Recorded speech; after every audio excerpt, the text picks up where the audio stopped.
Hi everyone, स्वागत है आपका यूनिक स्टडी बाय सीमा मैम के साथ। और आज हम करने वाले हैं एनसीईआरटी का सेकंड पार्ट, टॉपिक नंबर 5। वैसे तो हम एनसीईआरटी के 4 टॉपिक कर चुके हैं, वो फर्स्ट पार्ट के अंदर है।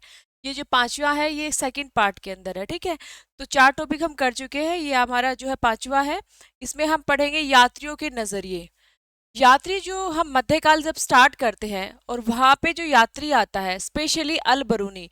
सबसे पहले अल बरूनी को पढ़ेंगे, उसके बाद इबन बतूता है, और उसके बाद जो बर्नियर है, और उसके साथ साथ अन्य जो ट्रेवलर्स भारत में आए हैं, उन्होंने भारत के बारे में लिखा है। भारत के किस मुद्दे पर उन्हें चर्चा किया है, आम लोगों के बारे में या स्त्रियों के बारे में या राजनीति या आर्थिक के बारे में, वो सब हम यहाँ से जानेंगे।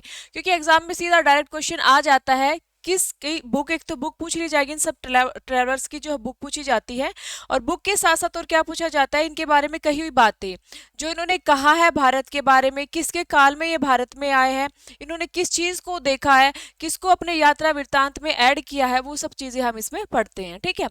तो सबसे पहले समाज के बारे में उनकी समझ क्या रही है। लगभग 10वीं से 17वीं सदी तक के बीच का जो टाइम है, उसमें उन्होंने क्या कुछ देखा, कौन कौन आ रहा है। तो समाज के बारे में वो स्पेशल देखते हैं, लिखते हैं। यहाँ की जो सामान्य बात है उनके लिए वो असामान्य बात थी। हमारे लिए जो डेली की बात होती है, जैसे स्त्रियों के लिए स्त्री प्रथा होना, यहाँ आम चीज चल रही थी उस टाइम पे, उनके लिए बहुत ही असामान्य बात थी कि ये क्या घटना है, ठीक है। यहाँ के आम लोगों का जीवन जो बहुत ही कई बार गरीबी से ग्रस्त रहता था, वो उनके लिए बहुत ही असामान्य बात थी। तो वही चीजें अब हम पढ़ने वाले हैं। तो स्टार्टिंग करेंगे महिलाएं और पुरुषों के कार्यों की तलाश में। ये कह रहे कि जो महिलाएं और पुरुष हैं, कार्यों की तलाश में या आपदाओं से बचने के लिए किसी ना किसी तरीके में व्यापारी, सैनिक, पुरोहित और तीर्थ यात्रियों के रूप में या साहस भरी भावना से प्रेरित होकर यात्राएं करते हैं। ये कह रहे कि भी कोई भी महिलाएं हैं, पुरुष है, यात्रियों में महिलाएं भी हैं, पर उनका जिक्र नहीं है। उनके लिए जो यात्रा वृत्तांत है ना के बराबर मिले हैं, उनकी जो किताब है न के बराबर ही मिली है, पुरुषों से रिलेटेड ही चीजें ज्यादा मिली हैं। तो ये कह रहे कि स्त्री और जो पुरुष पुरुष है, वो या तो प्राकृतिक आपदाओं से बचने के लिए, या एक व्यापार करने के लिए, या फिर सैनिक के रूप में आते थे, किसी ना किसी के साथ युद्ध में बीच में आते थे वो, या फिर पुरोहित होते थे, या तीर्थ यात्री के रूप में वो क्या करते थे, या फिर अपने आप में एक बहादुरी दिखाने के लिए भी हम यात्रा करने जा रहे हैं, तो किसी ना किसी रूप में वो आते थे, ठीक है। उसके बाद जो किसी नए स्थान पर आते थे और वहीं बस जाते थे, निश्चित रूप से एक ऐसी दुनिया को समक्ष पाते थे जो भूदृश्य या भौतिक परिवेश के संदर्भ के साथ लोगों की प्रथाएं, भाषाएं, आस्था और व्यवहार से भिन्न थी। अगर कोई भी आएगा, अपने नए परिवेश में जाएगा, नए स्थान पर जाएगा, तो उसके लिए सब कुछ अलग होगा, सब कुछ एक डिफरेंस लगेगा उसको कि भी मैं जहां से आया हूँ वहां की बात में और यहाँ की बातों में कितना ज्यादा फर्क नजर आता है। तो हम कहीं भी जाते हैं, तो आपको नई जगह जाते हैं, एडजस्ट करने में टाइम लगता है, आपको वहां थोड़ी दिक्कत भी आती है, मान सम्मान मिलता है, मिलता नहीं भी है, ठीक है ना। तो वो सारी चीजें इनके साथ होती थी, तो सब अलग अलग इनको महसूस होता था। कुछ उसके अनुरूप ढल जाते थे, और कुछ हद तक अपने वृत्तांतों में उसको लिख लेते थे। उल्लेखनीय बातों को महत्व दिया है उन्होंने, जो है असामान्य और उल्लेखनीय बातों को महत्व दिया है, समझ रहे हो। जो हमारे लिए तो सामान्य थी, उनके लिए वो असामान्य थी। उसके बाद नेक्स्ट क्या है, दुर्भाग्य से हमारे पास महिलाओं द्वारा छोड़े गए वृत्तांत न्याय के बराबर है। वही मैंने बताया था कि जो महिलाओं की बुक्स, किताबें कहाँ ही मिलती है, कहाँ एक आदि को छोड़ के नहीं, किसी की मिलती ही नहीं है। उसके बाद जो पुरुषों के हैं, उनके मिल जाते हैं, जबकि अन्य धार्मिक, कुछ दरबार की गतिविधियों से संबंधित होते हैं, तो कुछ धार्मिक विषयों से संबंधित होते हैं, स्थापत्य के तत्वों, स्मारकों से केंद्रित होते हैं। उदाहरण के लिए 15वीं शताब्दी में विजयनगर शहर के सबसे महत्वपूर्ण विवरणों में से एक हेरात से आए राजनीतिक अब्दुल रज्जाक। जब हम विजयनगर साम्राज्य पढ़ते हैं, वहां हम पढ़ते हैं अब्दुल रज्जाक, जो देवराय द्वितीय के काल में आया था, अब्दुल रज्जाक। इसने क्या किया था, विजयनगर के बारे में संपूर्ण जो वहां के नगर की जो विशेषता, वो इसने अपने यात्रा वृत्तांत में लिखी थी। उसके बाद कई बार यात्री सुदूर क्षेत्र में नहीं जाते। उदाहरण के लिए मुगल साम्राज्य, अध्याय 8-9 में प्रशासनिक अधिकारी कभी कभी साम्राज्य के भीतर ही भ्रमण करते रहते हैं। इनमें से कुछ अपने ही देश की लोकप्रिय प्रथाओं तथा जनवर्ता परंपराओं को समझना चाहते हैं। इस अध्याय में हम देखेंगे कि उपमहाद्वीप में आए यात्रियों ने सामाजिक जीवन, उनके विवरण के बारे में क्या लिखा, जिसमें से 3 व्यक्तियों को हम स्पेशल पढ़ेंगे। अलबरूनी है 11वीं शताब्दी में। देखो ये हर लाइन से क्वेश्चन बनता है, पूछ लेते हैं आगे पीछे लगाने की कौन पहले आता है। तो अलबरूनी कब आता है? 11वीं शताब्दी में। ठीक है, 11वीं शताब्दी में उज्बेकिस्तान आया था, और मतलब उज्बेकिस्तान से ये आया था। इब्न बतूता 14वीं शताब्दी मोरक्को से आया है, तथा फ्रांसीसी यात्री फ्रांसवा बर्नियर 17वीं शताब्दी। ये आपको याद करने हैं। तो इसमें कुछ भी नहीं है ऐसा, ये जस्ट एक इंट्रोडक्शन है। भाई यात्री आ रहे हैं भारत में, भारत की प्रथाएं हैं, भारत के भौतिक परिवेश है, आर्थिक है, समाज है, इनसे रिलेटेड बातें कर रहे हैं। यहाँ के शहरों के बारे में जिक्र कर रहे हैं, कोई दिल्ली के बारे में करेगा, तो कोई विजयनगर के बारे में करेगा, ठीक है, कोई आपके दौलताबाद के बारे में करेगा, तो वो इसमें जिक्र किया जाएगा। ठीक है, उसके बाद ये कह रहे हैं कि 3 यात्री जो मेन हम पढ़ेंगे, उन यात्रियों की बात करते हैं हम, जिसमें अलबरूनी 11वीं शताब्दी उज्बेकिस्तान से आया था ये। उसके बाद इब्न बतूता 14वीं शताब्दी मोरक्को से आया था। फ्रांसीसी यात्री फ्रांसवा बर्नियर 17वीं शताब्दी में 17वीं में आया था। क्योंकि ये जो इब्न बतूता ये तो आपके उसके काल में आता है, क्या बोलते हैं, मोहम्मद बिन तुगलक के काल में। ठीक है, बतूता। और ये आपका जो बर्नियर है, बर्नियर आपका आएगा शाहजहां का जो एंडिंग टाइम चल रहा होता है, जब इनके लिए युद्ध का संघर्ष चल रहा होता है आपस में, औरंगजेब है, ये सब भाई भाई लड़ रहे थे गद्दी प्राप्त करने के लिए। तो वो टाइम 1656 से लेकर ये यहाँ आया था 1668 तक रुका था। तो ये आता है आपका बर्नियर उस टाइम पे। ठीक है, इब्न बतूता सभी को पता है कि इसका जो है मोहम्मद बिन तुगलक के टाइम में आता है, 1333 के आसपास इसका टाइमिंग रहेगा, और 1347 में ये चला जाता है। और मतलब 1333 में स्टार्ट करता है यात्रा, वहां से निकलता है। उसके बाद जो है ब्रनेर हमने पढ़ लिया। आगे चलते हैं, ये आगे हम पढ़ेंगे नारियल और इनके बारे में जो जिक्र करते हैं यात्रा वृत्तांत में। उसके बाद नेक्स्ट है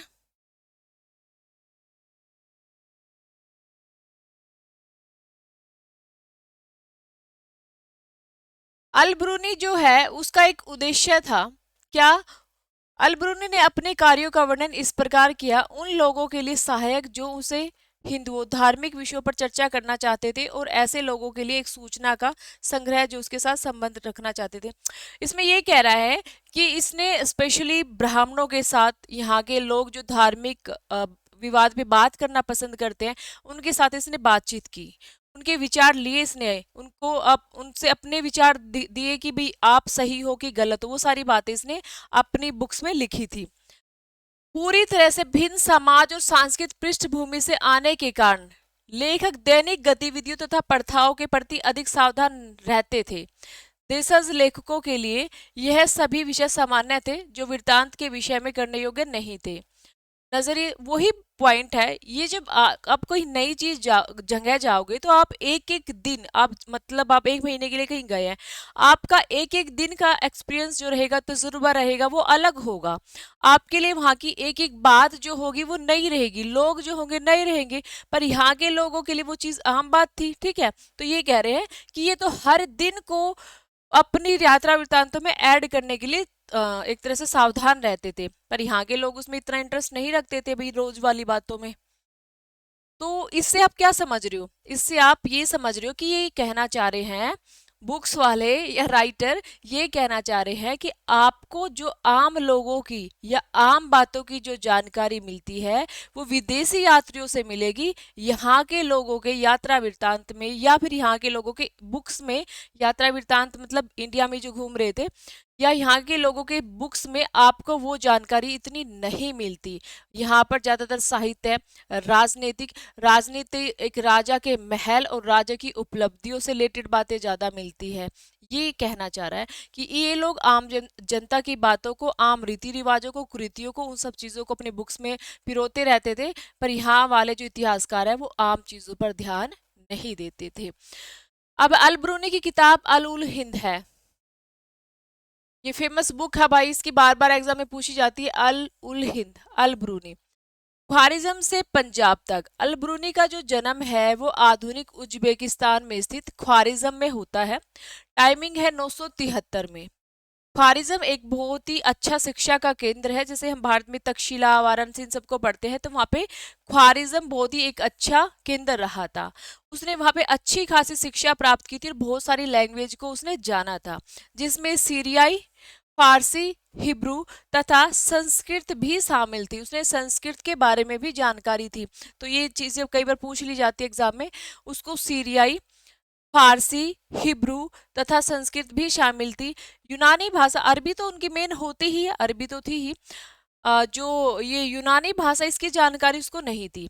पर यूनानी जो एक तरह से दार्शनिक थे, उनके बारे में उसको जानना बहुत अच्छा लगता था। उनके बारे में उसके अंदर एक क्यूरियोसिटी थी कि मैं उनके बारे में जानूं। तो इसने जो यूनानी साहित्य थे, ये जो स्पेशली किसके बारे में है, प्लेटो, अरस्तु, इनके बारे में जो इसने क्या किया था, वहां के अरबी अनुवादों को पढ़ा था। ठीक है, अरबी अनुवाद थे इनके, जो प्लेटो, अरस्तु की जो बुक्स के अरबी अनुवाद है, उनको पढ़ा इसने, उनके बारे में जाना था।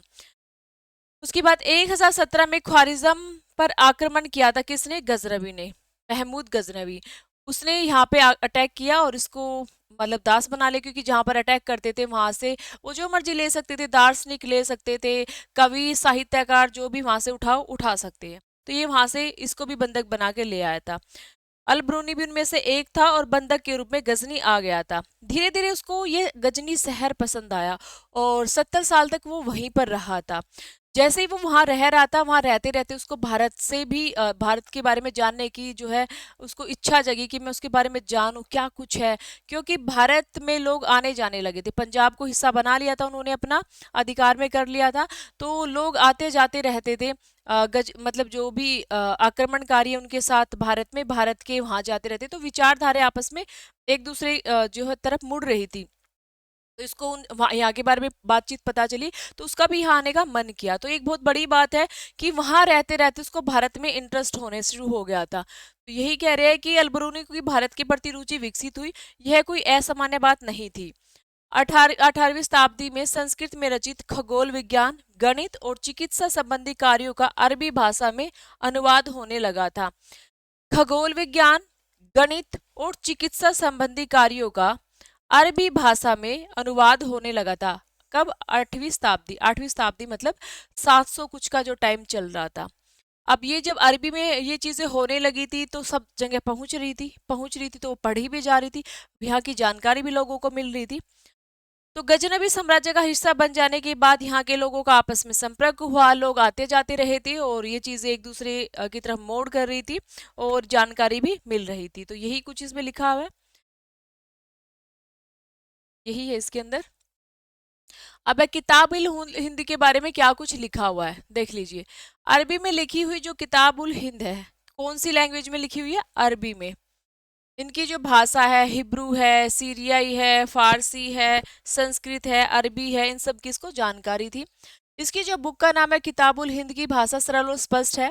यह एक विस्तृत ग्रंथ है जो धर्म और दर्शन के त्योहारों, खगोल विज्ञान, कीमिया, रीति रिवाज, ये आपका केमिस्ट्री जो होती है, रसायन विज्ञान, केमिस्ट्री है।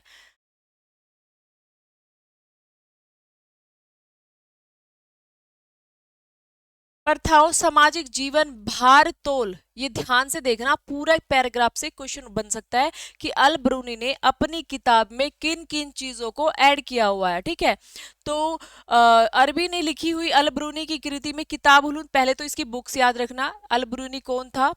ये उज्बेकिस्तान के ख्वारिज्म से आया था। किसके साथ आया था? गजनबी के साथ आया था। उसकी भारत में इंटरेस्ट पहले से ही था कि भारत में आने के बाद से था? पहले से ही भारत में इंटरेस्ट था उसका। ठीक है, उसको बहुत सारी लैंग्वेज की जानकारी पहले से ही थी, उसकी मतलब एजुकेशन ही ऐसे माहौल में हुई थी। उसके बाद उसकी जो बुक का नाम क्या था? वो किताब उल हिंद था। और ये जो थी, ये सरल भाषा और स्पष्ट भाषा में था, ग्रंथ था और काफी बड़ा था, विस्तृत ग्रंथ था, जिसमें इसने धर्म दर्शन के बारे में जानकारी, खगोल विद्या, यहाँ के त्योहार के बारे में जानकारी, यहाँ के बारे में लिख रहा वो। इस बुक के में उसने भारत के त्योहार, भारत का धर्म दर्शन, खगोल विज्ञान, रसायन विज्ञान, रीति रिवाज, सामाजिक जीवन, भार तोल, भार और तोल और मापन, मूर्तिकला, कानून, मापतंत्र विज्ञान आदि विषयों के बारे में। मापतंत्र मतलब एक तरह से चीजों को, भूकंप का मापना, कुछ भी ऐसी चीजें होना, उनको मापना, मापतंत्र, वो सब थे। ठीक है, 80 अध्याय थे इसके, इस बुक में कितने अध्याय थे? 80 अध्याय थे, तो उसको ध्यान से पढ़ना। अलब्रूनी ने प्रत्येक अध्याय में एक विशिष्ट शैली का प्रयोग किया, मतलब मोस्टली, ये नहीं कि पूरे 80 के 80 अध्यायों में, मोस्टली मतलब इसमें लिखा हुआ है कि हालांकि हमेशा नहीं, सामान्यतः। पहले वो एक क्वेश्चन पूछता था, कैसे, जैसे हम कोई भी टॉपिक पढ़ते हैं, कोई क्वेश्चन पूछते हैं हमसे कि जैसे हम अशोक से लेके चले जाते हैं क्वेश्चन, क्या अशोक एक महान राजा था? हमसे क्वेश्चन क्या आ जाएगा? था, तो वो क्यों क्यों लगा आपको? क्या अकबर महान था कि अशोक महान था? ऐसे एक क्वेश्चन करना। क्वेश्चन किया, हाँ भाई महान था। मैंने आपसे क्वेश्चन किया कि अशोक महान था, हाँ आपने क्वेश्चन किया, आपने पूरा उसको आंसर लिख दिया। उसके बाद आपने, तो उससे महान क्यों था, आपको ऐसा क्यों लगता, फिर आपने कंपैरिजन किया। ऐसे ही इसने अपनी बुकों में कि क्या भारत का जो धर्म है, भारत की जो संस्कृति है, क्या वो अच्छी है या उसमें कुछ विशेषताएं है, फिर उसके बारे में एक्सप्लेन करना। अच्छी है तो वो मुस्लिम से अच्छी है कि मुस्लिम से बुरी है, या इस्लाम से, इस्लाम अच्छा है कि हिंदू धर्म अच्छा है, फिर उनको कंपैरिजन करना। मतलब ये कहने का मतलब ये था कि उसकी हर अध्याय, हर टॉपिक में एक क्वेश्चन, उसके बाद उसका वर्णन, उसके बाद उसका कंपैरिजन होता था। तो ये चीजें इसमें बताई गई है।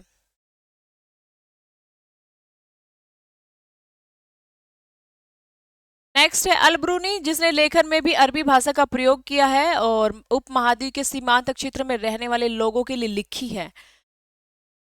उपमहाद्वीप के सीमांत क्षेत्र में रहने वाले लोगों के लिए इसने लिखा। वह संस्कृत, पाली तथा प्राकृत ग्रंथों के अरबी भाषा के अनुवादों तथा रूपांतरण से परिचित था। जो भी संस्कृत में ट्रांसलेट हो, संस्कृत है, पाली और प्राकृत में लिखे हुए ग्रंथ अरबी में ट्रांसलेट हो रखे थे, उनको उसने अच्छे से पढ़ा था। ठीक है, इसमें दंत कथाओं से लेकर खगोल विज्ञान और चिकित्सा संबंधी कृतियां सभी शामिल थी। इसमें दंत कथाएं मतलब वो होती है जो वाचिक, मतलब सुनाई जाती है, पुराने टाइम से चली आ रही दंत कथाएं, वो सुनाई जा रही है, फिर वो एक तरह से लिख दी जाती है। और खगोल विज्ञान है, चिकित्सा से संबंधित जो चीजें हैं। लेखन सामग्री शैली के विषय में उसका दृष्टिकोण आलोचनात्मक था और निश्चित रूप से वह उसमें सुधार करना चाहता था। आलोचनात्मक का मतलब क्या होता है? पॉजिटिव और नेगेटिव दोनों चीजें। ना तो नेगेटिव नेगेटिव हम कह सकते हैं, ना पॉजिटिव पॉजिटिव, दोनों ही, कमी और जो खूबी दोनों ही चले, उसको आलोचना, तो वो इनमें सुधार करना चाहता था। हिंदू शब्द, अब ये कह रहे कि जो आप हिंदू हिंदू करते हो, इसकी जानकारी क्या आपको है?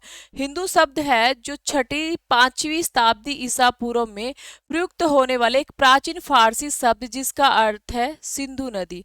ये हिंदू जो है ये एक फारसी शब्द है। क्या है भाई? ये एक फारसी शब्द है जिसका अर्थ होता है आपको सिंधु नदी। ठीक है, क्या मतलब है इसका? कि भाई जो इंडस नदी है, इंडस नदी है, सिंधु नदी है, इसके पूर्व में, इसके जो पूर्व में ये जो भारत के इधर ही तो बहती है ये नदी। ठीक है, ऐसे करके जो इसके पूर्व में जो है वो क्या है, क्षेत्र में से निकला है। अरबी के लिए फारसी शब्द को जारी किया गया है और इस क्षेत्र को अल हिंद तथा यहाँ के निवासियों को हिंदी कहा गया है।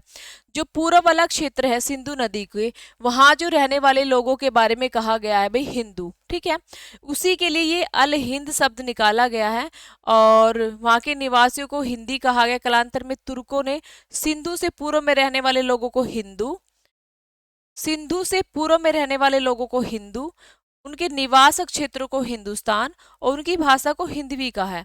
तो सिंपल यही है कि ये जो हिंदू है ये फारसी शब्द है, सिंधु का ही रूपांतरण है ये। जो तुर्की है ये अरबी, जो ये लोग थे तुर्की थे, अरबी थे, इन्होंने इसी का नाम रखा था।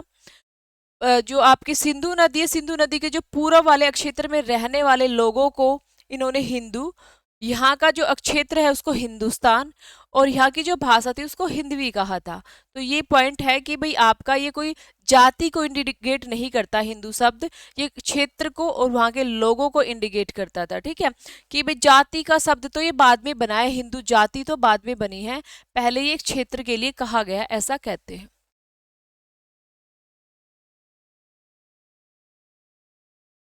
ये पिक्चर्स है, जो एथेंस के राजनेता एवं कवि सोलेन को विद्यार्थियों को संबोधित करते हुए दिखाया गया है। ठीक है, ये एथेंस का राजनेता था, कवि सोलोन। ये हम जब पढ़ते हैं ना उसमें स्पार्टा एथेंस, वहाँ पे इनके बारे में पढ़ते हैं कि वहाँ पे एक कवि था या राजनेता था जिसको सोलोन कहते हैं, और वो यहाँ पे विद्यार्थियों को समझा रहा है। तो एक पिक्चर्स को दिया गया है। नेक्स्ट है इब्न बतूता रिहला। वो अभी हमने जो पढ़ा वो पढ़ा था हमने अलब्रूनी। अलब्रूनी खत्म नहीं हुआ, बीच बीच में आता रहेगा जहाज से रिलेटेड जो बातें होंगी। अब आता है आपका इब्न बतूता, जिसकी पुस्तक का नाम था रेहला या रिहिला। ठीक है, ऐसे भी लिखा आ सकता है और ऐसे भी लिखा आ सकता है रेहला। तो देखिए, एक आरंभिक विश्व यात्री, इसमें आप इब्न बतूता के बारे में क्या पढ़ोगे कि भाई ये अरबी भाषा में लिखा गया है, क्या आपका रिहला। अल ब्रूनी भी आपका ने जो सॉरी अल हुल किताब भी जो लिखी है वो भी अरबी भाषा में, और रिहला है वो भी अरबी भाषा में। इसका जो यात्रा वृत्तांत है इसको रेहला कहते हैं। इसने जो कुछ भी अपने यात्रा वृत्तांत में लिखा उस बुक को रेहला कहते हैं। 14वीं शताब्दी में भारतीय उपमहाद्वीप के सामाजिक और सांस्कृतिक जीवन के विषय में बहुत ही प्रचुर तथा रोचक जानकारियां देता है। मोरक्को से इस यात्री का जन्म जो है वो तेंजियर के सबसे सम्मानित और शिक्षित परिवार में हुआ था। जो मोरक्को, मोरक्को कहाँ पड़ता है अभी? अफ्रीका में, अफ्रीका में। अफ्रीका में मोरक्को, और मोरक्को में स्पेशल जगह जो है वो आपकी तेंजियर है। ठीक है, वहां पे इसका जन्म होता है, ये वाला यहाँ पे इसका जन्म हो रहा है। और जन्म जो एक अच्छे शिक्षित परिवार में है, ठीक है, वेल एजुकेटेड परिवार था भाई, जो इस्लामी कानून और सरिया का पहले से ही विशेषज्ञ था। इसकी जो फैमिली थी पहले ही इस्लामी जो कानून सरिया है उनकी उनके एक्सपर्ट थे, विशेषज्ञ थे। उसके बाद ये जो अपने परिवार की परंपराओं के अनुसार ही इब्न बतूता कम उम्र में ही साहित्य तथा शास्त्रूढ़ शिक्षा हासिल कर ली थी। इसने कम एज में ही काफी कुछ मतलब जान लिया था यहाँ के साहित्य के बारे में, शास्त्रों के बारे में, क्योंकि घर के माहौल के हिसाब से जैसा माहौल होता है। ठीक है, अपनी श्रेणी के अन्य सदस्यों के विपरीत अपनी श्रेणी के अन्य सदस्यों के विपरीत इब्न बतूता पुस्तकों के स्थान पर यात्राओं से अर्जित अनुभव के ज्ञान को अधिक महत्वपूर्ण स्रोत मानता था। उसका ये मानना था कि मैं चाहूँ जो एक्सपीरियंस लेना वो मैं वहां जाके लूं, किताबों से मुझे इतना इंटरेस्ट नहीं है। तो उसका यही मानना था कि मैं खुद जाके अनुभव लूं तब पुस्तकों में लिखूं, तब उसको उसमें वो पर्सनल इंटरेस्टेड था। ठीक है, 32 से 33 में भारत के लिए उसने प्रस्थान किया था। पहले मक्का की यात्रा की थी। देखो अब इसकी जर्नी को थोड़ा सा समझ समझ के पढ़ना है। वो स्टार्ट हो चुका है 32 से 33। मक्का की तीर्थ यात्राएं, सीरिया, इराक और फारस, यमन, ओमान, पूर्वी अफ्रीका के कई तटीय व्यापारिक बंदरगाहों की यात्रा भी की है। देखो, मक्का की तीर्थ यात्राएं, सबसे पहले उसने क्या किया, मक्का की तीर्थ यात्रा। उसके बाद वो सीरिया, इराक, फारस, यमन, ओमान यहाँ पर जाता है। ठीक है, सीरिया, इराक, फारस, यमन, ओमान। फिर वो पूर्वी अफ्रीका में भी जाता है। ठीक है, अफ्रीका से तो वो था, पर पूर्वी पूरा बड़े अफ्रीका में घूमना कोई इतना इजी थोड़ी ना है। फिर वो बंदरगाहों पर भी जाता है। इब्न बतूता जो है 33 में आता है, 33 में 1333 में स्थल मार्ग से सिंध पहुंच जाता है। पहले वो सबसे पहले आएगा स्थल मार्ग से, कहाँ पहुंचेगा, सिंध पहुंच जाएगा। सिंध पहुंचने के बाद वो सिंध से सुल्तान, सिंध से कहाँ पूछेगा उसने, फिर दिल्ली से सुल्तान मोहम्मद बिन तुगलक के बारे में काफी सुना था, उसकी कला साहित्य और एक दयाशीलता के बारे में, दयाशील संरक्षण के बारे में सुना था, और वो काफी उससे आकर्षित होता है। बतूता ने मुल्तान और उच्च के रास्ते से होकर दिल्ली की ओर प्रस्थान किया। देखिए, सबसे पहले 33 में वो स्थल मार्ग से सिंध पहुंचा। सिंध पहुंचा तो वहां जाकर उसने सुना कि इब्न बतूता का उस वक्त यहाँ पे शासन चल रहा था। वह एक बहुत ही अच्छा सुल्तान है जो काफी दयाशील है, कला और साहित्य में भी उसकी रुचि है। अगर मैं वहां रहूंगा तो वो मुझे कोऑपरेट करेंगे लिखने के लिए, या मुझे थोड़ा एडवाइस भी करेंगे। तो वो उसके बारे में उसने सुना। तो फिर उसने अपनी यात्रा की, अब तो भी ठीक है अभी चलता हूँ मैं, उसके बाद से चलूंगा। तो फिर वो सबसे पहले उच्च मतलब मुल्तान पहुंचेगा, और फिर उसके बाद वो दिल्ली पहुंचेगा। ठीक है, वही कह रहे हैं कि इब्न बतूता मुल्तान और उच्च से रास्ते से, मुल्तान और उच्च के रास्ते से दिल्ली पहुंचता है। सिंध, मुल्तान, उच्च, दिल्ली। उसके बाद सुल्तान उसकी विद्वता से काफी प्रभावित होता है और उससे उसको काजी या न्यायाधीश का पद देता है। काफी लंबे समय तक वो न्यायाधीश और काजी के पद पर रहता है। फिर एक बार उनके बीच कुछ मिसअंडरस्टैंडिंग हो जाती है तो उस पद से हटा दिया जाता है। फिर दोबारा वे सलाह मशवरा करते हैं, फिर वो राजकीय कामकाज में उसको ले लेता है। फिर उसके बाद उसको कहता है कि तू अब दिल्ली वो वहाँ पे चीन चला जा कुछ टाइम के लिए, मेरा दूत बनकर, ठीक है। तो चीन के राजा के पास दूत बनाकर वो भेजता है। तो जब वो जा रहा होता है तो पहले तो वो जो है मालाबार तट और मालदीव पहुंचता है। मालदीव पर भी वहां पे भी रह के वो काजी के पद पर कार्य करता है, ठीक है। तो वही चीजें आगे इसमें लिखी हुई है। ये सब है कि फिर उसके बाद 1342 में मंगोल के शासक सुल्तान के पास वो उसको दूत बनाने के लिए दूत बनाकर भेजता है कि भाई जाओ मेरा जो है मैसेज उसके पास लेके जाओ। और फिर मालाबार तट की ओर बढ़ता है वो। फिर मालाबार से वह मालदीव गया था और फिर 18 महीने तक वहां पे काजी रहता है, 18 महीने। और उसके बाद वो है श्रीलंका जाने का निश्चय लेता है। बाद में एक बार फिर वह मालाबार तट और मालदीव गया और चीन जाने के अपने कार्य को दोबारा शुरू किया। मतलब रुक गया था वो पहले बीच में ही, अपना काम करने लगा था, यहीं कहीं रुक गया था। तो फिर वो दोबारा मन बनाता चलो फिर मैं चीन चला ही जाता हूँ। 2 बार गया है वो मालाबार और मालदीव पे, और बीच में श्रीलंका जाने का भी उसने निश्चय किया और फिर वो दोबारा चीन जाता है। और फिर उसके बाद चीन जब वो जा रहा था ना तो वह बंगाल और असम भी गया था, ठीक है। दोबारा शुरू करने से पहले, दोबारा चीन जाने शुरू करने से पहले वो बंगाल और असम भी गया था। वह जहाज से सुमात्रा गया। जहाज से कहाँ गया? सुमात्रा भी गया। बंगाल गया, असम गया, सुमात्रा गया, श्रीलंका, मालदीव और मालाबार, इन सब स्थान पर वो जाता है। सुमात्रा के, और जब आ रहा था आते हुए भी वो काफी स्थान पर गया था। यमन है, ओमान है, सीरिया है, इराक है, इन सब स्थानों पर गया था। अन्य जहाज की चीनी बंदरगाह नगर जायतून, जो आज वो चीन गया तो चीन में एक जायतून है जो आज क्वांजू के नाम से जाना जाता है, यहाँ पर गया और उसने व्यापक रूप से चीन की यात्रा की।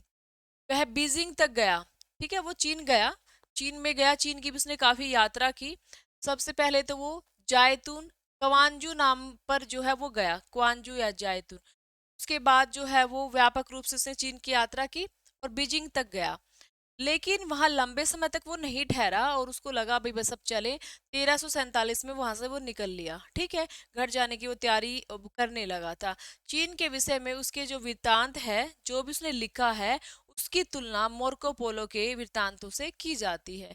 तो ये कह रहे हैं कि जो उसके वृत्तांत की तुलना है मार्को पोलो, जिसने 13वीं शताब्दी में, कि इसका जो टाइमिंग था वो 14वीं था, मार्को पोलो से पहले का 13वीं शताब्दी का था, ठीक है।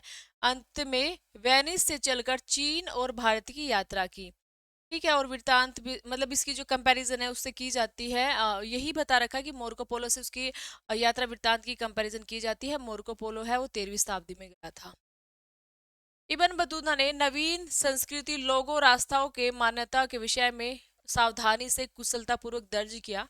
ये कह रहे कि जो आपका इब्न बतूता ना, उसने जो संस्कृति या नई संस्कृति है, लोग हैं, उनकी आस्थाएं क्या थी, उनकी मान्यताएं क्या थी, इन सब के बारे में बड़ा सावधानी से उसने लिखा।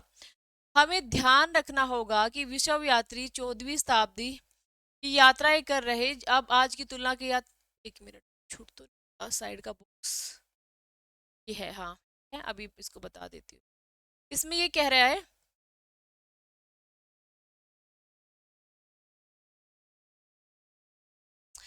कि पहले अब यात्रा करना कितना कठोर है। अभी भी अगर हम जाते किसी दुर्गम स्थानों पर तो ये सोचो कि पहले उसको कितना परेशानियों का सामना करना पड़ा होगा यात्रा करते वक्त। तो इसमें वो बता रहा है कि जो आज की तुलना में यात्रा करना अधिक कठिन तथा जोखिम भरा कार्य था। इब्न बतूता के अनुसार उसे मुल्तान से दिल्ली की यात्रा में 40 और सिंध से दिल्ली की यात्रा में 50 दिन। वो जो मुल्तान से दिल्ली पहुंचा, अगर मुल्तान तो बीच में पड़ता ना तो दिल्ली आएगा, दिल्ली से तो टाइमिंग लगेगा 40, ठीक है। अगर सीधा सिंध से और डायरेक्ट दिल्ली का टाइमिंग है तो रहेगा लगेंगे 50, ठीक है। जबकि ग्वालियर से दिल्ली की दूरी मात्र 10 दिन है। जबकि ग्वालियर से जो दिल्ली की दूरी है वो तो 10 दिन की है, पर सिंध से और मुल्तान से 40 से 50 दिन की तय करनी पड़ती है। अब देखिए इसमें वो क्या बता रहा है, इसमें बता रहा है कि घोंसले से निकलते पक्षी। रिहला, उसकी जो इब्न बतूता की पुस्तक है, उसका एक शीर्षक था घोंसले से निकलते पक्षी। वहां से ये लाइनें ली गई हैं कि अपने जन्म स्थान तेंजियर से मेरा प्रथम गुरुवार को हुआ प्रस्थान। मैं गुरुवार को निकला, वीरवार को मैं निकला। मैं अकेला ही निकल पड़ा, मैं किसी के साथ साथी या कारवा के साथ नहीं था। और मैं आगे चलता जा रहा था। मेरी मतलब जो इच्छा थी वो पुण्य स्थलों को देखने की इच्छा थी, जो लंबे समय तक मेरे मन में थी। उससे प्रभावित होकर मैंने अपने प्रियजनों को छोड़कर दृढ़ निश्चय करने के लिए मैं निकल पड़ा। जैसे कि पक्षी अपने घोंसले को छोड़ देता है, उस समय मेरी आयु 22 वर्ष थी और इब्न बतूता 1354 में घर वापस पहुंचे और अपनी यात्रा आरंभ करने के लगभग 30 वर्ष बाद। तो ये कह रहे हैं कि 33 के आसपास तो वो निकला था, 32-33 में वो निकल चुका था और 54 में पहुंचा था। तो मतलब वही आपका 30 ईयर्स, 30 ईयर्स 31 ईयर्स का टाइमिंग है, वो बाहर रहा है। इसमें यही है कि लुटेरों वाली, एकाकी लुटेरे की, यहाँ पे लुटेरों तो थे ही, सिंध और ये मुल्तान वाले इलाकों में जो भी व्यापारी यात्री होते थे उनको खूब सारा वो लूटते ही रहते थे। तो उसकी जो बुक है रिहला, उसमें भी ये लिखा हुआ है कि इसमें लुटेरों वाली बात नहीं, इसमें एक एकाकी यात्री की बात बता रहा है। वो ये कह रहा है कि मुझे बहुत ज्यादा जबर ने पकड़ लिया था, मुझे बहुत फीवर हो गया था और मैंने अपने आप को अपने जो सिर पे जो कपड़ा लपेटे उससे टाइट बांध लिया था जिसमें भी मैं बैठा था, मैं गिर ना जाऊं। फिर मैं वहां पहुंचा, वहां जाके ना मेरा तो अभिनंदन नहीं हुआ, जो शेख और काजी है उनका तो अभिनंदन हो रहा था, मेरा नहीं हो रहा था। तो मुझे अंदर से दुख हो रहा था, मेरी आंखों में आंसू भी आ रहे थे कि मुझे यहाँ कोई रिस्पेक्ट नहीं दे रहा। फिर एक यात्री आता है, वो मुझे मेरा अभिनंदन करता है और मेरे बारे में जानता है। तो ये चीजें इसके अंदर बताई गई है। तो ये सारे स्थान हैं जो जहां जहां वो घूम रहा था, आ रहा था, ये उसी के हिसाब से नाम डाल रखे हैं, जैसे उसके जिस तरह से वो नाम लेता है। यात्रा करना अधिक असुरक्षित था। इब्न बतूता कई बार डाकुओं के, इसी में यही बताया कि बहुत बार डाकुओं से बचता बचता रहा, बहुत बार पकड़ा भी गया। एक बार तो उसके जो कारवे में ही चल रहा था, वो बचने के लिए भी लोगों को अटैक ना हो, कारवा मतलब पूरा जो यात्री होते थे, व्यापारी होते थे, उनके साथ ही उसको मतलब उस पर अटैक कर दिया जाता है। काफी सारे जो मित्र थे वो मारे जाते हैं, ये भी बचता है तो बहुत बुरी हालत में बचता है। जिज्ञासाओं का उपभोग, इसमें जो बतूता है इसके बारे में कहा जाता है कि ये हठीला यात्री था और जिसके उत्तर पश्चिमी अफ्रीका में अपने निवास स्थान मोरक्को वापस जाने के पूर्व कई वर्ष उत्तरी अफ्रीका, पश्चिमी एशिया, मध्य एशिया के कुछ भाग, भारतीय उपमहाद्वीप और चीन की यात्रा की। जबकि वह वापस आया तो स्थानीय शासकों के निवास की उसकी कहानियों को दर्ज किया। ये कह रहे जैसे वो सब यात्री करके यात्रा करके गया था, फिर उसकी कहानियों को दर्ज किया गया था। और कहानियों को कौन दर्ज कर रहा है उसकी, तो वो देखिए। इब्न बतूता जो है, ये इबन जुजाई जिसे इबन बतूता के श्रुत लेखों को लिखने के लिए नियुक्त किया गया था, अपनी प्रस्तावना में लिखता है। इबन जुजाई है जो, इसने तो सारी बातें बताई थी अपनी, इसने तो अपनी सारी बातें बताई थी और ये सारी बातें क्या कर रहा था, लिख रहा था इबन जुजाई। तो इसके जो श्रुत लेखों को जो लिखा है वो इबन जुजाई ने लिखा, बताई सारी इबन बतूता ने भी, मैंने वहां ये देखा, मैंने वहां ये देखा, वो लिखता गया। तो राजा के कहने पर निर्देश दिया राजा ने, भाई तू जो भी घूम के आया करके आया वो लिखवा। चाहे उसमें शहर है, वह अपनी यादें थी, ठीक है, ये सारी रोचक घटनाएं उसने लिखवाए हैं। विभिन्न शासकों से जो मिला था, साहित्यकारों से मिला है, संतों के विषय में बातें की उसने, और सभी विषयों में एक कथानक लिखवाया जिसमें मस्तिष्क को मनोरंजन और कान और आंख को प्रसन्नता दी। मतलब इस तरह से बातें उसने लिखवाई कि मनोरंजन भी होता रहे और पसंद भी रहे व्यक्ति उस चीज को सुनकर।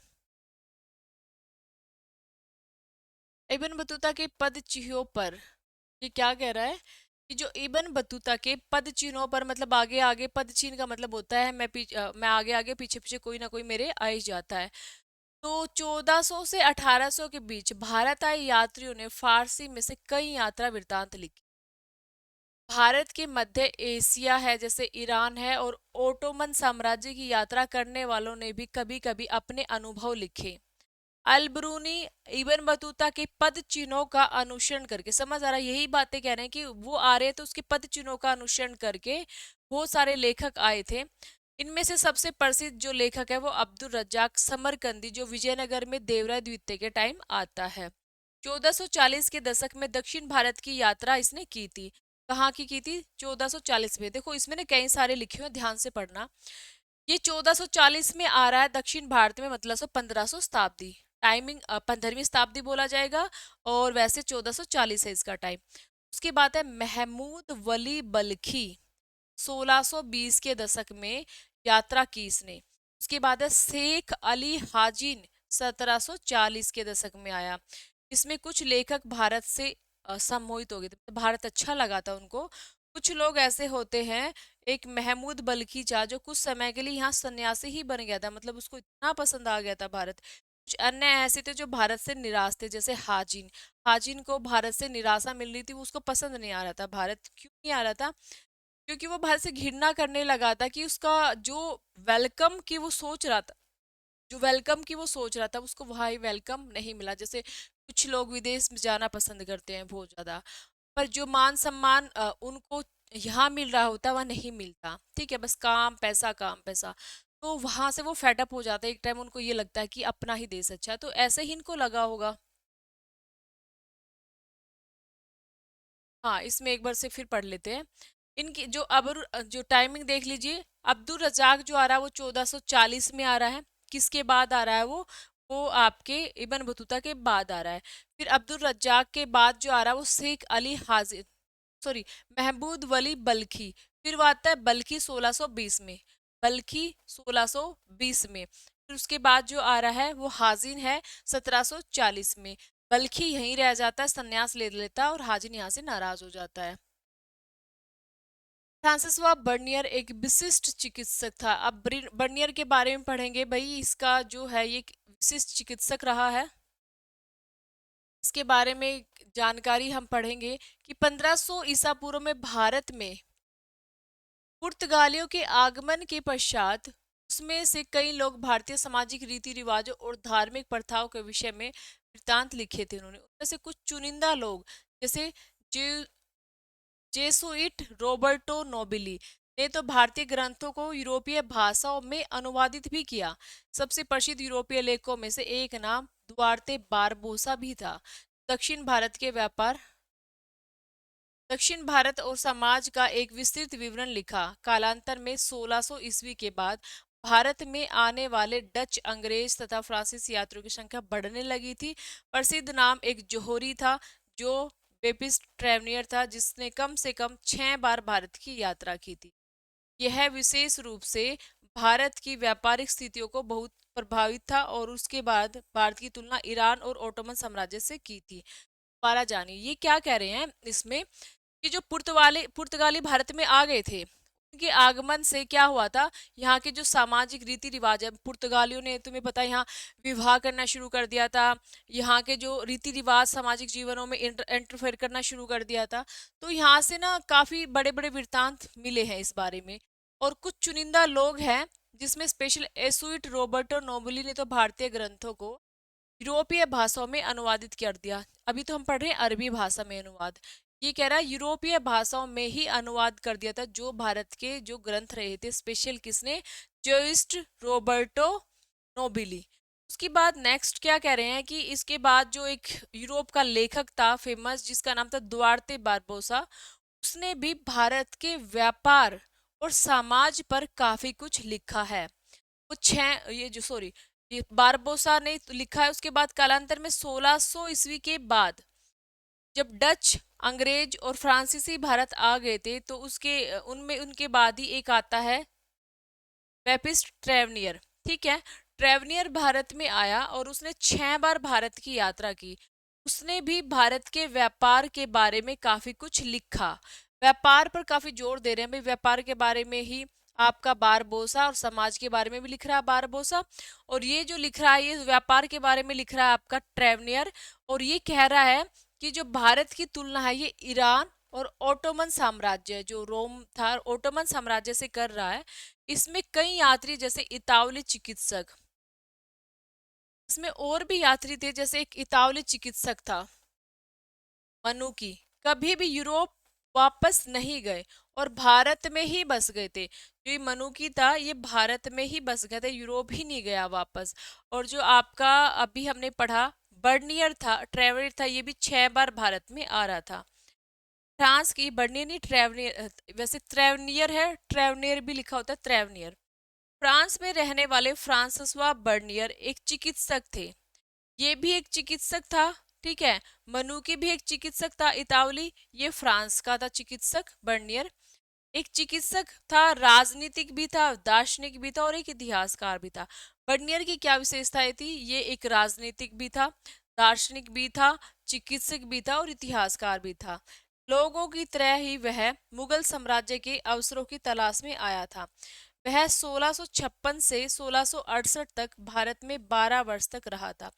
मुगल साम्राज्य में या मुगल काल में औरंगजेब का गद्दी पर बैठने की स्टार्टिंग, मतलब शाहजहां का एंड हो रहा था और युद्ध चल रहा था, वो भारत में उस टाइम पर आया था। 56 से वो 68 तक भारत में रुका था। उसके बाद वो जो शाहजहां का ज्येष्ठ पुत्र था दारा सिको, उसका चिकित्सक था। और बाद में मुगल दरबार के एक आर्मीनियाई अमीर दानिश मंद खान के साथ बुद्धिजीवी तथा वैज्ञानिक के रूप में भी वो रहा था। तो यहाँ पर जो हेडिंग है वो तो बर्नियर का बना दिया, पर बाकी नीचे और सारे यात्रियों की बात भी दे रखी है। भाई सबसे पहले वो रोबर्ट इसको बता रहे हैं, आपका जेस्ट रॉबर्ट को भी इसने यूरोप में ट्रांसलेट करा, यूरोपीय भाषाओं में भारतीय ग्रंथों का। उसके बाद जो बारबोसा आता है उसने व्यापारिक और समाज के बारे में बात की, और यहाँ की जो तुलना है उसने किससे की थी? आपके नहीं, जो ट्रेवनियर ने की थी तुलना, जो वो किससे की थी? व्यापार और, यहाँ व्यापार के बारे में ईरान और, अरे कहाँ चला गया, ओटोमन साम्राज्य से, ठीक है। उसके बाद इतावली चिकित्सक जो मनुकी है, मनुकी तो कभी वापस ही नहीं गया, मनुकी कभी वापस ही नहीं गया। बर्नियर एक चिकित्सक था और मनुकी भी एक चिकित्सक था। बर्नियर जो है वो एक इतिहासकार भी था, राजनीतिक भी था, चिकित्सक भी था और दार्शनिक भी था। वो भी मुगल काल में ही आया था अवसरों की तलाश में, मतलब कोई मौका मिले उसको भी, कुछ नया ट्विस्ट दिखाए, वो भी ऐसा मौका लेने की तलाश में वो आया था। पहले तो वो रहा दरबार में एक चिकित्सक के रूप में। चिकित्सक पहले उनको ये थोड़ी ना कि वो सीधा बुक ही लिखेंगे, हाँ उनको कुछ काम भी तो चाहिए होगा ना, खाना पीना है, रहना है उनका है, उसके लिए कुछ काम भी तो चाहिए। वो कुछ काम भी करते थे और साथ साथ अपना इतिहास भी लिखते थे, यहाँ की जानकारी भी वो अपनी किताबों में लिखते थे। उसके बाद जो है पहले तो वो एक जारा सिको का चिकित्सक रहा था, फिर बाद में जो है वो आर्मीनियाई दास, आर्मिया का था, जो आर्मीनियाई दास अमीर, सॉरी दास याद आ रहा है, वो रजिया सुल्तान में था वो आर्मीनियाई, ठीक है। आर्मीनियाई अमीर दानिशमंद खान के साथ उनसे बुद्धिजीवी और वैज्ञानिक रूप में कार्य किया था। पूर्व और पश्चिम की तुलना के बारे में बता रहे, पूर्व और पश्चिम में किसको कह रहे हैं? पूर्व में वो भारत को, पश्चिम में जो यूरोप के देश है उनके बीच की तुलना के बारे में बात कर रहे हैं। भारत की कोई भी बातें हैं उसका कंपैरिजन कर रहे हैं पश्चिमी देशों से, तो यही है पूर्व और पश्चिमी तुलना। तो जो बर्नियर है, देश के कई भागों की यात्रा की थी, उसने यहाँ के विषयों को देखा, भारत को देखा और उसकी तुलना की। फ्रांस के शासक को इसने जो अपना जो कुछ भी लिखा, इसने फ्रांस के शासक लुई 14वें को समर्पित किया। तो बर्नियर ने जो अपनी कृति है, ये अपनी बुक्स है, वो किसको समर्पित की थी? लुई 14वें को। उसके कई अन्य कार्य प्रभावशाली अधिकारियों और मंत्रियों और पत्रों के रूप में लिखे गए थे। बर्नियर जो है भारत की स्थिति को यूरोप में हुए विकास की तुलना में दयनीय बताया। इसने कहा कि भारत में जो स्थिति है यूरोप की तुलना में काफी दयनीय है, जैसा कि हम देखेंगे उसका आकलन हमेशा स्टिक नहीं था, फिर भी हमें उसके कार्य को प्रकाशित हुए तो बर्नियर के वृत्तांत अत्यधिक प्रसिद्ध हुए। देखो, इसमें ये कह रहा है कि वो पूर्व की और पश्चिम की कंपैरिजन करता है, यहाँ पे जो भी चीजें होती है उसको यूरोपीय देशों के साथ कंपैरिजन करता है। उसका उसकी जो बातें थी वो बहुत स्टिक नहीं होती थी, फिर भी वो प्रकाशित हो गई इसलिए हमें पढ़नी पड़ती है।